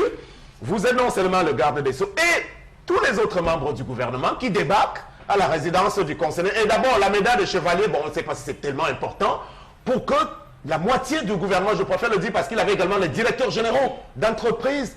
Cyrus Ngondo, directeur général du port autonome de Douala, a fait le déplacement pour aller à cette fête-là. Alors, ça ressemble à quoi? Je préfère vous donner la parole, le premier Bombok, avant Charles. Absolument. Et j'ajoute que Laurent Esso n'est pas que ministre de garde des Sceaux, il est ministre d'État. Ministre d'État. Il est ministre d'État. Donc, en réalité, c'est une partie de l'État qui est là-bas. Bon, d'accord, c'est des choses, Sam Sévérin, vous avez raison de le dire, ça doit être fait de manière discrète. Et ça ne doit pas, même si vous êtes patron de télévision, c'est votre ami, ça se fait de manière discrète. Vous ne diffusez pas ça. Vous restez peut-être dans votre album familial, vous conservez ça là-bas. De manière discrète, c'est comme ça. Mais c'est quand même de l'indécence, il faut le dire ainsi. Ça montre précisément les accointances, la collusion qu'il y a entre... D'où on peut comprendre aisément pourquoi les journalistes et animateurs du groupe concerné, lorsqu'ils avaient été épinglés par un dernier rapport du Conseil national de la communication, ont très vite été libérés. Ils n'ont même pas comparu. Je crois que l'affaire est il a dit ils ont été disculpés. Je vous coupe, il a dit lui-même que mon épouse est magistrat. Vous savez, donc moi je ne savais pas qu'il avait une épouse magistrat. Il a dit mon épouse est magistrat. Vous avez l'image de une de mes épouses est magistrat. Donc vous voyez donc la collusion et là c'est pas normal. Et c'est la même collusion qui a fait que lors des dernières menaces que le ministère de la Communication avait dirigées contre certains médias, parmi lesquels Equinox Radio et Télévision, il n'y avait pas le nom de la chaîne concernée. Alors, tendance, je pense que à la suite de ce que Chantal Biya nous a présenté, à la suite encore de ce qui est arrivé à la CRTV, voici une autre affaire qui permet de dire que le Cameroun est en pleine déliquescence au niveau de la République. Il a les relations dans ce dehors. Moi, j'ai les relations, c'est parce qu'ils n'aiment pas me voir. Chacun a son comportement. Oui. J'ai les amis procureurs, j'ai les amis ministres, j'ai les amis magistrats, je n'aime pas dire aux gens. C'est la même chose que tu vas voir un Camerounais ou un Africain arriver à Mbeng, aller se filmer à la Tour Eiffel. Moi, quand j'arrive à Mbeng, je me filme pas, je n'ai pas besoin de me faire voir. Donc, je ne vois pas du mal à ça, à montrer ses amis. Il montre qu'il peut parler dans ce dehors. Pourquoi les Camerounais doivent entrer dans les choses qui ne sont pas importantes? Le problème est où? Même si il se filme avec n'importe qui, avec n'importe quel garde du corps, il publie. C'est sa vie. Mais vous... Si elle voit encore ça sur les réseaux, ne l'insultez plus. Sur les réseaux sociaux, on lui a tout dit. Arriviste, villageois, on n'insulte pas les gens. Moi, je n'aime pas les gros mots comme ça. Ça, je n'ai pas vu, on l'a lavé. On l'a rincé, regardez-moi. On n'insulte pas les gens. C'est vrai qu'il ne manque jamais l'occasion de se porter là, à chaque fois que quelque chose se passe. De montrer ça, de présenter, de se gargariser et de montrer, on va dire, son enrichissement. Le président congolais, il est reçu au palais, à Brazzaville et tout. Bon. Et le président de RCA également, montrer l'embonpoint de ses employés. Ce n'est pas bien grave, mais ce qu'on veut dire ici, c'est que avec les gens du gouvernement, c'est contre eux d'ailleurs qu'est dirigée cette diatribe ce matin. Vraiment, si le gouvernement a donc choisi de dire que nous avons notre ami, c'est le PDG de Vision 4, Jean-Pierre Amungo Belinga, c'est bien compris comme ça. Et c'est un vrai scandale en pleine République, je le dis ce matin avec véhémence. Charles-Amène Bachou. Alors, Sam Sévérin Ango, ce n'est pas moi qui vais dire le contraire, après ce que vous avez dit. La première fois, lorsque j'ai vu cela, je me suis posé une question. Quels étaient les faits recherchés? Est-ce que les faits recherchés, c'était de démontrer ou de présenter qui voulait le voir, la médaille de chevalier de l'ordre? Sinon, on aurait braqué les caméras uniquement sur la médaille, tout le monde aurait vu. Si le fait était de présenter les relations, aujourd'hui on est un peu plus renseigné, on sait qu'il a des relations et je pense que cela va remettre désormais en doute l'ensemble du traitement d'informations qu'il servira à ces téléspectateurs. Définitivement. Ça va déjà en doute. Ça, d'office, il faut le savoir, que désormais ce sera un traitement orienté vers qui de droit, c'est-à-dire ces relations. Il faut aussi aller à un moment donné interroger Sam Sévérin Ango les raisons de la naissance ou l'origine de la naissance de ce média. Se poser les questions. C'est vrai que nous, on ne va pas faire un procès en sorcellerie, mais tout porte à croire, avec les informations que nous tenons, que c'est un média qui est là pour répondre à une cause bien précise. Je n'ai pas envie de verser dans le tribalisme, si entre guillemets on peut se permettre de le mettre cela, de transposer cela, mais dire que Sam Sévérin, on voulait une réponse à ceux des autres médias qui tiennent, à ceux des autres promoteurs de médias qui viennent d'une autre zone géographiquement bien précise. Il fallait une réponse. Et je crois que dans l'ensemble des traitements, depuis que j'ai vu cette image, je me suis rappelé de tout ce qu'on a dit depuis le début de cette chaîne, de l'orientation, de la qualité du débat, et j'ai fini par comprendre que, attention, c'est grave ce qui est en train de se passer aujourd'hui. Quel est le message qu'on est en train d'envoyer? Ne soyez donc pas surpris que demain, ce soit cette chaîne qui porte pratiquement tout, parce que amis des ministres, amis de la présidence, qui portent tous les médicaments. D'ailleurs, même lors de leurs toutes dernières acquisitions, parce qu'ils n'ont pas manqué d'exhiber ça encore, il y avait tout un véhicule réservé au reportage présidentiel, désormais, de la part de médias. Ils ont annoncé avoir acheté, on a mis toujours sur les mêmes réseaux sociaux, avoir acheté, ou je ne sais pas si c'était un jet privé, ou je ne sais pas quoi, pour que 2 jours après, on se rende compte qu'on avait loué. Ça avait été loué, ça fait tout un réseau, mais j'estime que un média n'a pas vocation à faire cela. Quand on veut faire des combines, Charles Hamel, encore d'une république de gens intelligents comme nous, il faut quand même prendre le soin de le faire délicatement, de ne pas le faire de façon aussi ostentatoire, parce que ça vous éclabousse à la fin. Vous avez posé la question, les faits recherchés, c'était lequel les faits recherchés aujourd'hui? C'est celui-ci qui est en train de se dérouler, parce que nous ne sommes pas spécialement inspirés pour en parler, pour parler de confrères, un trait d'union entre con et frère, mais en réalité, il s'agit de dénoncer ce qui s'apparente à une vraie imposture au cœur d'un pays comme le Cameroun qui va à volo. La suite de cette revue des réseaux sociaux. Voilà, la suite, c'est avec cette vidéo qui vous est proposée, que nous vous proposons avec l'aide de la réalisation. Donc cette femme mariée en pleine détresse qui appelle la maîtresse de son mari qui aurait abandonné le foyer conjugal pour la supplier de lui envoyer son mari, ne serait-ce que pour 2 jours, 3 jours, afin qu'il vienne un peu s'occuper des affaires du foyer conjugal. Elle supplie la maîtresse de son mari que cette dernière daigne bien libérer son mari pour qu'il vienne assister leur enfant malade et tout. Elle se met carrément à lui lécher les pieds. Donc voilà l'élément proposé par la réalisation. Pardon maman, je n'appelle pas pour faire palabre. Pardon, je n'appelle pas pour chercher les problèmes. Je sais que c'est toi sa préférée, pardon. Tu as mon mari toutes les semaines. Est-ce que tu dois un jour venir chez toi pour qu'on bagarre? Je ne veux pas les problèmes, pardon. Pardon, tata. Je veux que tu m'aides seulement. Il y a l'enfant qui est malade ici depuis, il n'a pas soigné. Pardon, tu ne peux pas le laisser un peu. Il vient, il s'occupe de l'enfant, on l'amène à l'hôpital, on le soigne. Ah, je sais que c'est toi sa préférée, maman. C'est pour ça que je te supplie, non. Tu as pris le mari, j'ai laissé. C'est chez toi qui rationne, c'est chez toi qui mange. Il ne mange plus chez moi. Est-ce que j'ai fait les problèmes? Je ne veux pas moi les problèmes. Tu peux rester avec nous, ça ne me dérange pas. Hein, tata? Ça ne me dérange pas. Pardon, qui s'occupe seulement de l'enfant. Je te laisse avec lui. Pardon, flatte-le. Il ne m'écoute plus. Pardon, si tu peux le flatter. Oui, je te supplie seulement ma mère, pardon. Si l'enfant s'est guéri, il va préparer, venir te donner. Hein? Il est fait pour rien à la maison. Est-ce que je me suis plaint? Je me plains. Est-ce que je ne vais pas lui vraiment m'écouter, maman? Que moi je suis quoi? Est-ce que moi je suis quelque chose devant lui? Pardon. Tendance. Oui, Charles Hamel, oui. Quand une femme sourit comme ça me plaît. Hein? Parce que oui, parce que quand je vois Megui sourire, je m'attendais à ce que sur le plateau, elle ait un visage vraiment crispé. Je souris, c'est pas parce que j'approuve ce qui est fait. Je suis dépassée tout simplement. Franchement, je suis dépassée. Ça traduit... Non, elle s'adresse à qui? Est-ce que c'est sa co-épouse ou c'est une maîtresse? La maîtresse de son mari, pas sa co-épouse. Non, ça pose effectivement le problème, comme vous dit ici, que la religion occidentale est venue désagréger les sociétés africaines. Voilà donc ce qui doit valider la polygamie chez nous. La polygamie, voilà un exemple. On veut vous dire, soyez polygame, parce que chez nous, c'est ça qui est la règle. Oh, vous ne voulez pas, les femmes aujourd'hui disent... Mais là, ça ne peut pas résoudre le problème, définitivement, parce que même si vous avez 2-3 femmes, il vous arrivera à ce moment-là, elle se serait confiée à d'autres coépouses. À ce moment, on saura si le mari est pervers ou pas. Non. Là, tu as 2 femmes, s'il en veut une 3e, l'autre coépouse est là. À 2, vous regardez le problème de la famille, mais ça allait donner la stabilité pour l'homme.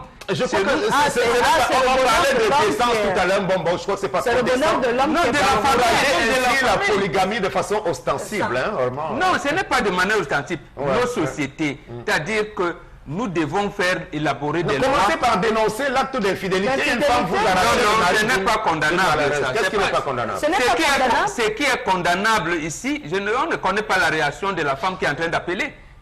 Parce qu'elle est là, parce que peut-être, comme elle dit, l'enfant est malade, il faut que l'homme soit là. Mais son comportement peut avoir chassé son mari. On ne sait pas. Mais je vous dis, d'un cas comme de l'autre, l'homme n'est pas condamné. En tout cas, on va passer à la dernière réponse. Elle n'est pas sûre d'elle, Oui. parce qu'une femme comme moi, je suis sûre de moi, j'appelle ma rivale depuis quand? Puisqu'elle appelle Tata pour son bon quoi. Vraiment, Oui. je m'inscris en faux avec ce que vous avez dit tout à l'heure. La polygamie, dans ce cas, n'est pas la solution au problème dans un foyer. Parce que la polygamie connaît son lot de problèmes, d'inconvénients. Vous ne pouvez pas justifier une telle... Mais vous n'avez pas pris d'enquêter pour savoir. Mais oui, avait lancé. Les femmes, déjà, je commence par là, les femmes au Swaziland, les femmes au Sénégal, au Kenya, au Zimbabwe sont sorties en disant elles veulent la polygamie parce qu'elles se sont rendues compte que l'infidélité était devenue criard. Elles veulent, elles-mêmes sollicitent la polygamie. Donc, pour dire quoi? Mais oui, à côté de cela, j'ajoute encore, dans l'une de ses chansons, elle dit, prends mon mari lundi, prends mon mari mardi, mercredi, jeudi, vendredi, mais à la fin du mois, laisse-le moi. Voilà. Donc, pour dire que c'est un problème social. Aujourd'hui, quand on pose le problème de polygamie, je vois des femmes encore qui s'offusquent. Moi, ça me pose, ça m'amène à m'interroger. Si réellement nous sommes des bantous, ça ne devrait pas vous surprendre. On s'en offusque. Donc, pour dire que là où j'ai été choqué, Sam Sévérin, c'est que comment elle a fait pour avoir le numéro de ces femmes? Première question. Avait-elle besoin de passer par le téléphone pour échanger avec elle? Deuxième question. Pourquoi aller jusqu'à lui donner autant de respect? Troisième question. Alors, ça suppose que soit son mari s'est rendu compte que la femme, sa femme avec qui elle est, n'était pas pourvoyeuse de moyens, elle ne parvenait pas à gérer, elle allait vers quelqu'un, il allait vers une autre femme qui est nantie. Parce que regardez tout le respect avec lequel elle parle. C'est dommage qu'on ait très peu de temps pour débattre d'un sujet qui est aussi important. Je vous laisse le temps de conclure sur le sujet, oui. Oui, mais c'est vraiment dommage parce qu'aujourd'hui, moi, quand j'écoute les hommes sur ce plateau, je comprends et je confirme le caractère égoïsme que les hommes ont. C'est-à-dire que dans un foyer, c'est la femme qui doit tout faire pour que le foyer marche. Quand on entend Bombo parler qui dit oui, il fallait voir ce que la femme a fait pour que son mari aille dehors. Mais qu'est-ce que les hommes ne font pas à leurs épouses? Mais est-ce que c'est pour autant qu'on leur pardonnerait leur infidélité à ces femmes-là? Mais non, des hommes qui battent leurs femmes, qui les trompent à outrance comme ce qu'on est en train de voir. Oui, voilà, qu'est-ce qu'ils ne font pas? Ils abandonnent leurs femmes, mais si on entend qu'une femme a trompé son mari, elle est clouée au pilori immédiatement. Mais vous, les hommes, non, on doit tout vous pardonner. Il faut toujours que ce soit la femme qui fasse des efforts pour que l'homme n'aille pas dehors, que oui, pour contenter le monsieur, il faudrait qu'on institue la polygamie, qu'il puisse avoir 2, 3 femmes. Mais attendez. Alors moi, je ne suis pas très partisan, c'est connu, de la polygamie. En revanche, je serais quand même proche de ceux qui pensent qu'il faut, effectivement, quand vous êtes femme déjà mariée, vous employer à tout faire pour conserver votre mari, pour le garder. Pour le mari. Ça veut dire que vous devez d'abord savoir quel est même le rôle de la femme à la création. C'est ce que je dis souvent quand moi je rencontre une femme, puisque je suis toujours en train de chercher la nouvelle femme de ma vie que je ne trouve pas, parce qu'au Cameroun... C'est quoi le rôle de la femme? Alors, le rôle de la femme... À la base, on a dit Dieu a créé l'homme. Et voyant qu'il n'était pas bon que l'homme soit seul, il crée la femme. Ça veut dire que la femme a été créée pour venir apporter l'équilibre à un homme pour que les deux puissent former une seule et même chose. Donc, on ne peut pas comprendre qu'une femme soit plutôt là pour apporter le déséquilibre. Bon, la femme doit être là pour apporter la joie de vivre, la douceur. Donc, dès que vous sortez de ce cadre, forcément, ne soyez pas surpris. Mais la joie de vivre de la femme est conditionnée par le comportement aussi de l'homme. Une femme qui n'est pas à l'aise dans son foyer, pourquoi est-ce qu'elle aura de la joie de vivre? Pourquoi vous pensez que voilà une femme qui s'est mariée à un homme qui était très gentil au début, change tout d'un coup? Donc quand vous diront oui, parce qu'elle croit que comme elle est déjà mariée, c'est un acquis et tout. Mais non, autant la femme doit faire des efforts pour conserver son mari auprès d'elle, autant l'homme doit faire des efforts. C'est un discours un peu féministe aussi. Non, c'est pas féministe, parce que quand vous parlez, si vous faites référence au christianisme, moi je vous dirais, quand vous lisez les 10 commandements, quand on dit que l'adultère est condamné, hein, est-ce qu'on a spécifié que c'était condamné seulement quand il s'agissait d'un adultère fait par les femmes? On va refaire ce débat. Meggy, merci beaucoup. On termine la dernière chose en 1 minute. Jusqu'à tu appelles ta épouse. Je suis sûre de moi. C'est quand même mes 19 ans que je faisais les folies comme ça. Je n'étais pas encore sûre de moi. c'est qu'il va pleuvoir. Très bien, on termine, c'est fini, c'est terminé? Voilà, j'étais tellement absorbée par... Voilà une dernière vidéo plus gaie, hein. On va sortir avec cette vidéo-là d'un jeune garçon qui a une peur bleue des injections. Voilà, pour qu'on lui fasse une injection, il a fallu qu'il se fasse ceinturer pratiquement. Vous avez donc la vidéo, hein, pour vous permettre de sourire un peu.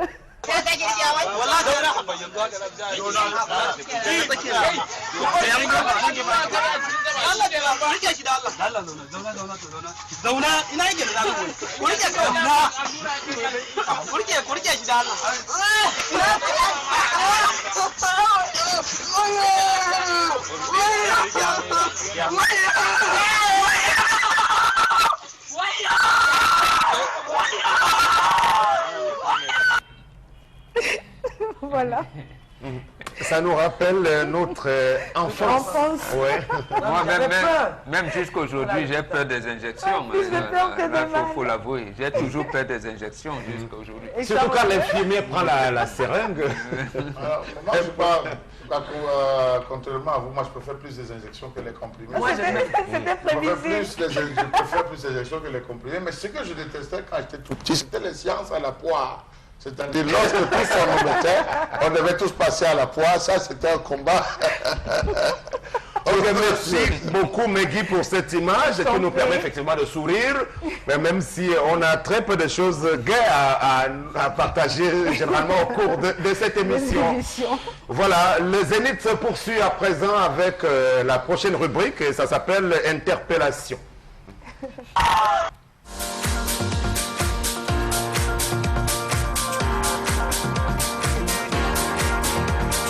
Nous constatons qu'on est dans un pays où tout est à refaire, que les dirigeants de notre pays doivent plus travailler pour le développement et non pour se maintenir. Parce qu'on est dans un pays où plus rien ne marche. Les employeurs traitent les ouvriers comme ils veulent. Bon, je vais surtout parler du secteur de l'emploi. On voit des patrons qui nous font travailler à longueur de journée. La CNPS, on ne reverse pas rien. Mais on oblige les gens, on soumet les gens à des conditions de travail très longues. Personne ne se plaint, on fait ça aux yeux de l'État. Chaque jour, on nous chante des syndicats, mais rien ne progresse. On est dans un pays, on se demande même si on est encore dans un pays où on est dans une cour de roi Péto. Puisque bon, les délégués de personnel, en fait, ce sont les pions. Quand on va dans une société, vous n'avez même pas déjà le droit de choisir un délégué de personnel. C'est l'employeur qui met son délégué de personnel en façon, selon ses mesures qu'il va tailler. Il façonne son délégué de personnel. Il vous impose même, vous n'avez même pas. En fait, vous l'acceptez ou vous partez. Il vous dit carrément, il n'y a pas d'emploi. Celui qui ne veut plus travailler, arrête, il va chez lui.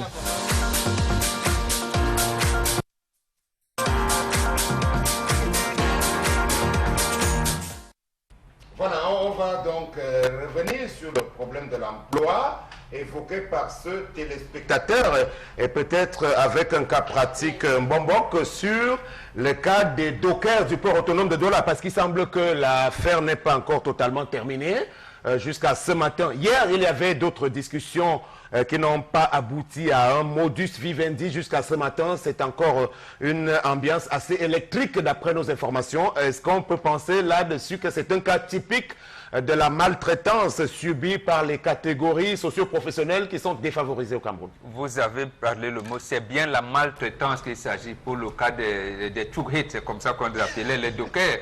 C'est-à-dire que vous ne pouvez pas imaginer, j'ai suivi, parce qu'il faut le dire ainsi, M. Edouard Fauchivé, qui est le président du groupement des Aconniers. Qu'est-ce que ça veut dire même, le groupement des Aconniers du Cameroun? C'est eux qui sont en train de décharger les bateaux, c'est-à-dire ces dockers-là. Et vraiment, il disait que, bon, il ne les utilise pas tous les jours. Il arrive qu'à la fin du mois, il te donne 5 000 francs. Et dans les 5 000 francs, il peut couper 2 300 pour tes assurances. Mais c'est inimaginable, ça.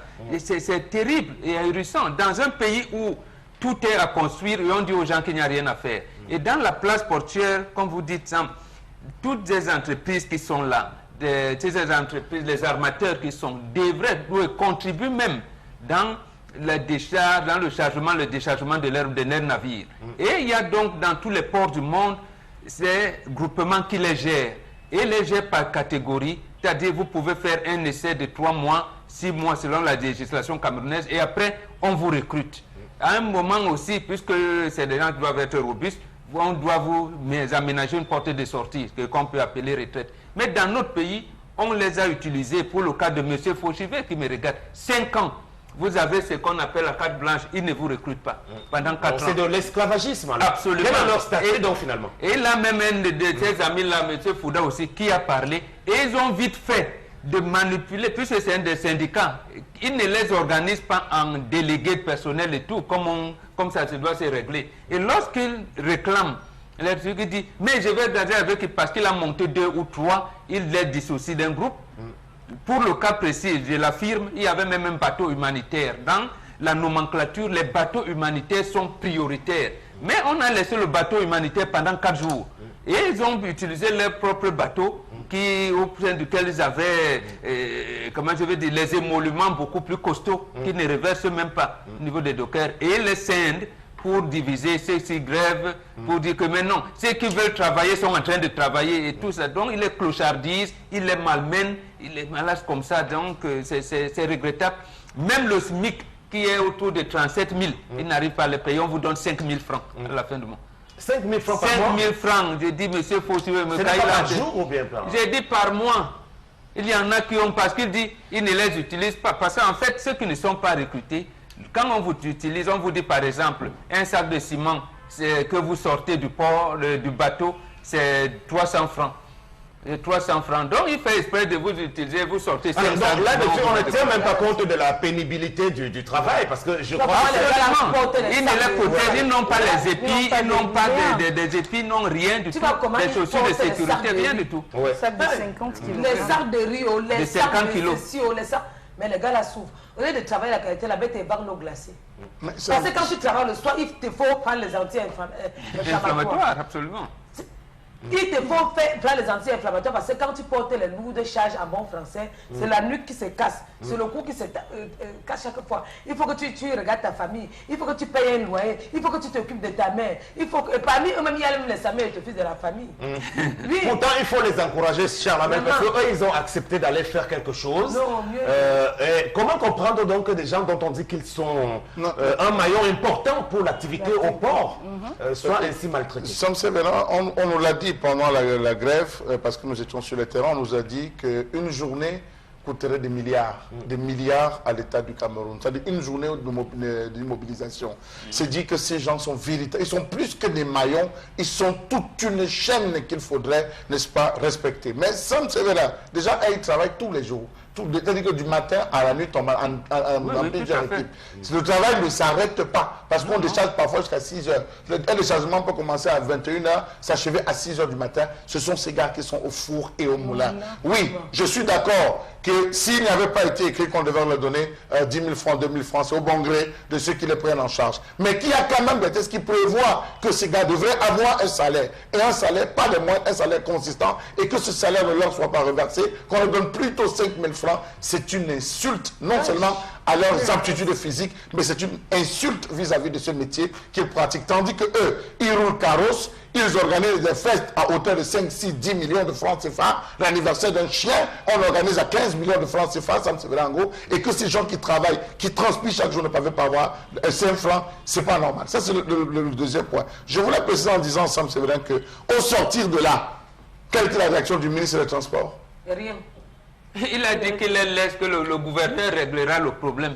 Oui, c'est ce qu'il a dit. Que le gouvernement restera régler le problème avec M. Fauchivet. Et c'est ça qui fait que quand il y a des flagrations, ou bien quand la crise prend d'autres proportions, on s'étonne de ce qu'on s'est enlisé, on n'arrive plus à en sortir. Quand cette affaire a déclenché, 2 ou 3 jours après, bon, on a un peu négligé. On a d'abord vu un sous-préfet de Douala Premier partir, le préfet. Et puis, quand le ministre des Transports arrive, on s'est dit, bon voilà, c'est la plus haute autorité dans le domaine. Voilà. Il est venu davantage faire ses discours habituels qui n'apportent pas grand-chose. Et aujourd'hui, Megui, la situation du port de Douala est assez problématique toujours par le fait de ces gens qui ne sont pas pris en compte. Voilà, les dockers, j'ai ouï dire qu'ils seraient rémunérés à 13 500 par mois. Voilà, un scandale. Un scandale dans un pays où on dit vouloir combattre la corruption. combattre. Comment est-ce qu'on peut payer? Donc, on lutte contre la pauvreté et on lutte contre la pauvreté et on veut combattre la corruption. Alors, comment est-ce qu'on peut vouloir combattre la corruption quand on n'arrive même pas à donner ne serait-ce que le SMIC, qui est déjà le plus bas en Afrique, même la Centrafrique qui est en guerre, SMIC de 60 000. Alors, on se plaint de ce que, en fait, c'est ce qui se dit, que les dockers, voilà, il y a beaucoup de faux au port. Pourquoi est-ce qu'il n'y aura pas du faux au port quand quelqu'un va travailler, un docker qui porte des sacs de 50 kg sur sa tête, sans aucune protection, sans aucune, je ne sais même pas s'ils sont pris en charge sur le plan médical. Non. Alors, voilà, pas tous, voilà. Il passe toute sa journée là-bas, 13 500, dites-moi.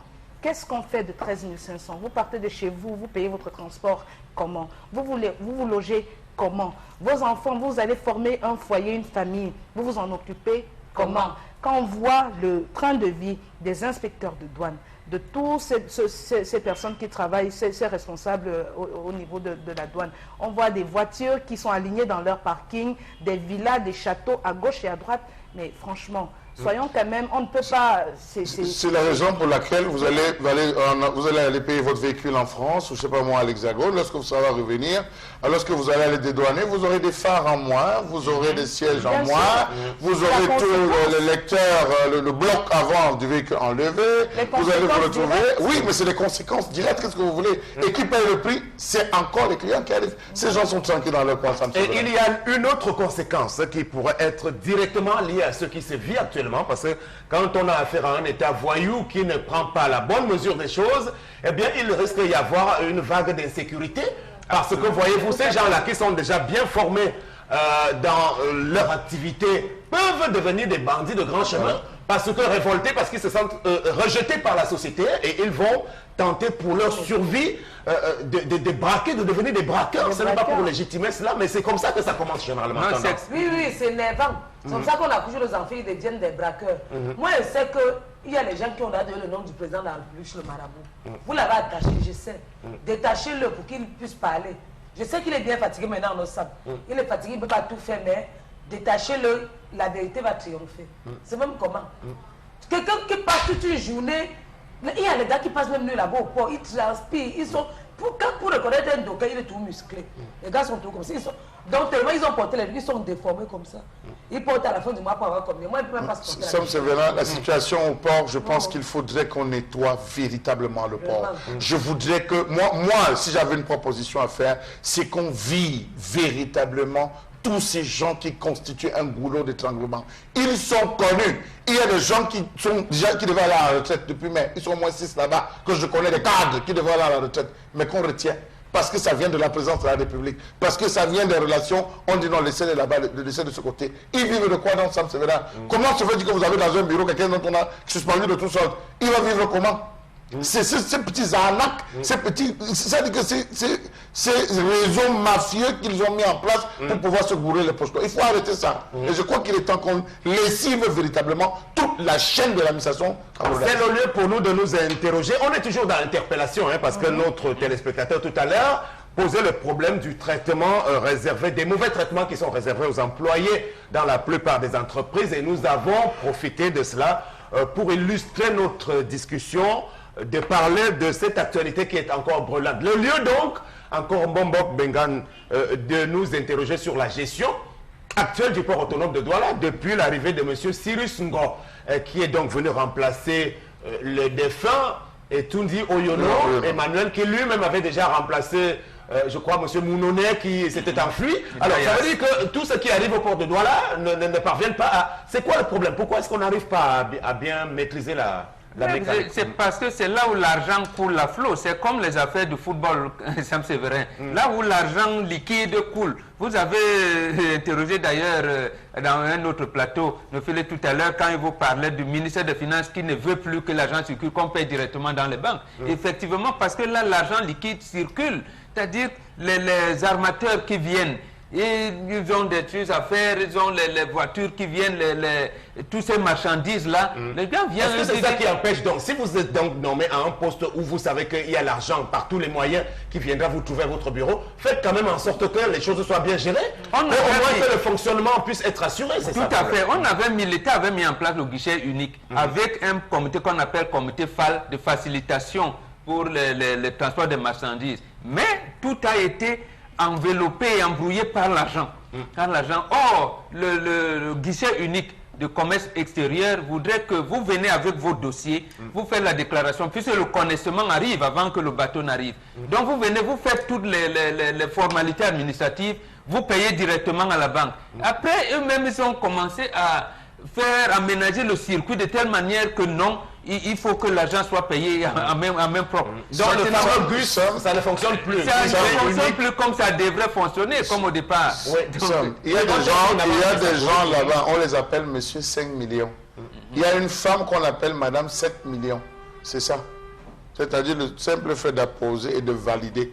Si vous n'avez pas 7 millions, vous ne toquez pas à la porte. Peu importe la... Je dis, vous ne toquez pas à la porte. On sait que c'est comme ça que ça fonctionne. Monsieur 5 millions, c'est pareil. C'est un stylo, c'est son stylo. S'il n'a pas apposé, donner le OK validé, ça ne passe pas. Pour dire simple qu'il y a des gens qui, à longueur de journée, se font des millions de ce côté du port autonome. Mais pas pour eux. Ils servent d'autres intérêts d'un cabinet noir bien caché. Et même pour eux également, parce qu'il faut dire aujourd'hui, tous ceux qui, sortant de l'ENAM dans la catégorie des régies financières et qui ont la chance d'être affectés au port de Douala, je crois qu'en une seule année, ils ont de telles facilités au point que... C'est d'ailleurs pour ça qu'ils se battent pour que les mêmes gens transportent, forment leurs dockers pour les amener à Kribi. Parce qu'en réalité, c'est la bataille qui se dessine là. Parce que si le port de Kribi commence à fonctionner demain, quels sont les dockers? Ils ne sont pas formés parce qu'on n'est pas en train de les former. On les prendra ici. Et c'est donc cette bataille qui est en train de paralyser le port de Douala. Très bien, vivement que le port autonome de Douala retrouve sa sérénité. Nous, on est là simplement pour proposer des solutions. Maintenant, si installé à votre fonction, vous pensez que le Cameroun vous appartient et que vous faites ce que vous voulez, sachez bien qu'un jour, il y a même ce qu'on appelle la justice divine. Tout cela vous retombera par la face parce que l'essentiel, c'est de penser à l'autre. L'altruisme même qui doit guider... votre bon sens, et ce, quelle que soit la position que vous avez. C'était interpellation parlant de la situation des employés au Cameroun. La suite maintenant, pour aller vers la fin de ce programme, les messages encore. Voilà, bonjour population. Vraiment, l'État ne fait pas son travail du fait qu'un employé travaille un mois et demi et n'a pas de salaire. Voilà, je continue. Et si nous volons, vous nous mettez en prison. Nous faisons tout pour l'État, mais il ne nous considère pas comme citoyens. Mais l'État doit changer avant l'élection. Merci. Le message n'est pas signé. L'État va changer avant l'élection. C'est le même État qui va continuer. L'État doit changer. Alors, le docker est payé sur le rendement. Un autre message, voilà. Bonjour à vous. Hier, le problème était en faveur des hommes. Tout le monde lui donne... Excusez-moi, le message est très mal formulé. Je ne peux pas aller jusqu'au bout. Et un autre, peut-être... Bonjour à vous, le plateau. Pour moi, le mauvais traitement réservé aux employeurs de nos jours, aux employés de nos jours, provient de notre président, car l'État doit avoir de l'influence, même sur les entreprises privées.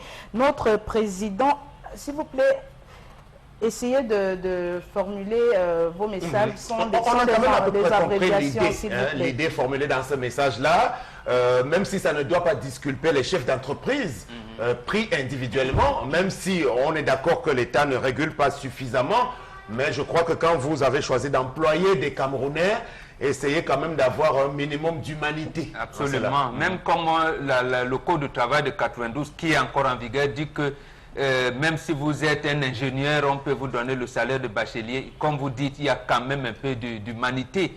Les gens savent que bon, c'est quand même un ingénieur qui doit mener, que je suis en train d'utiliser, et l'impliquer dans la gestion de l'entreprise pour qu'il sache lui-même que si vous lui donnez le salaire d'un bachelier, c'est peut-être parce qu'il n'y en a pas. Mais vous ne pouvez pas en avoir et décider de lui donner. Et demain, s'il revendique, même s'il est délégué personnel, que dit d'ailleurs dans la loi, c'est ce qu'a eu le délégué du gouvernement tourné dernièrement, il voulait les licencier, alors qu'on doit licencier un délégué personnel après avis du ministère du Travail.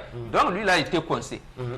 Est-ce qu'il ne faut pas quand même une harmonisation qui permette que vraiment à compétences égales, qu'on soit au même niveau de rémunération, par exemple? Alors, c'est pour dire, vous voulez aborder la question du profil de carrière. Le profil de carrière avec tout ce que cela comporte, les indices, ça c'est vrai. Mais dites-vous bien que nous évoluons dans une sphère où on a laissé la latitude aux patrons de faire ce qu'ils veulent. On a laissé la latitude. Chez les fonctionnaires, c'est normal. Lorsque vous passez en A2, vous passez en A2 ou en A1, on connaît ce que vous avez. Et que tous les 2 ans, on vous augmente au niveau des indices. C'est connu et c'est respecté. Mais dans le privé, c'est grave, Sam Séverin. On a normalisé les écarts dans le privé.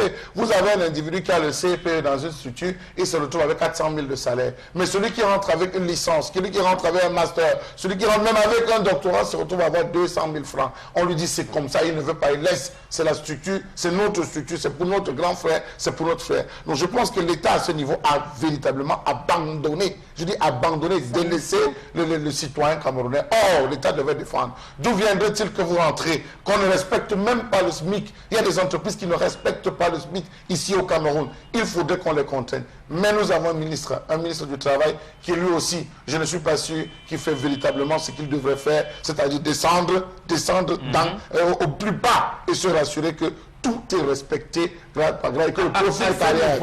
Charles Armel, à votre suite, je crois qu'il y a le rôle des syndicats ou alors les pseudo-syndicats que nous avons.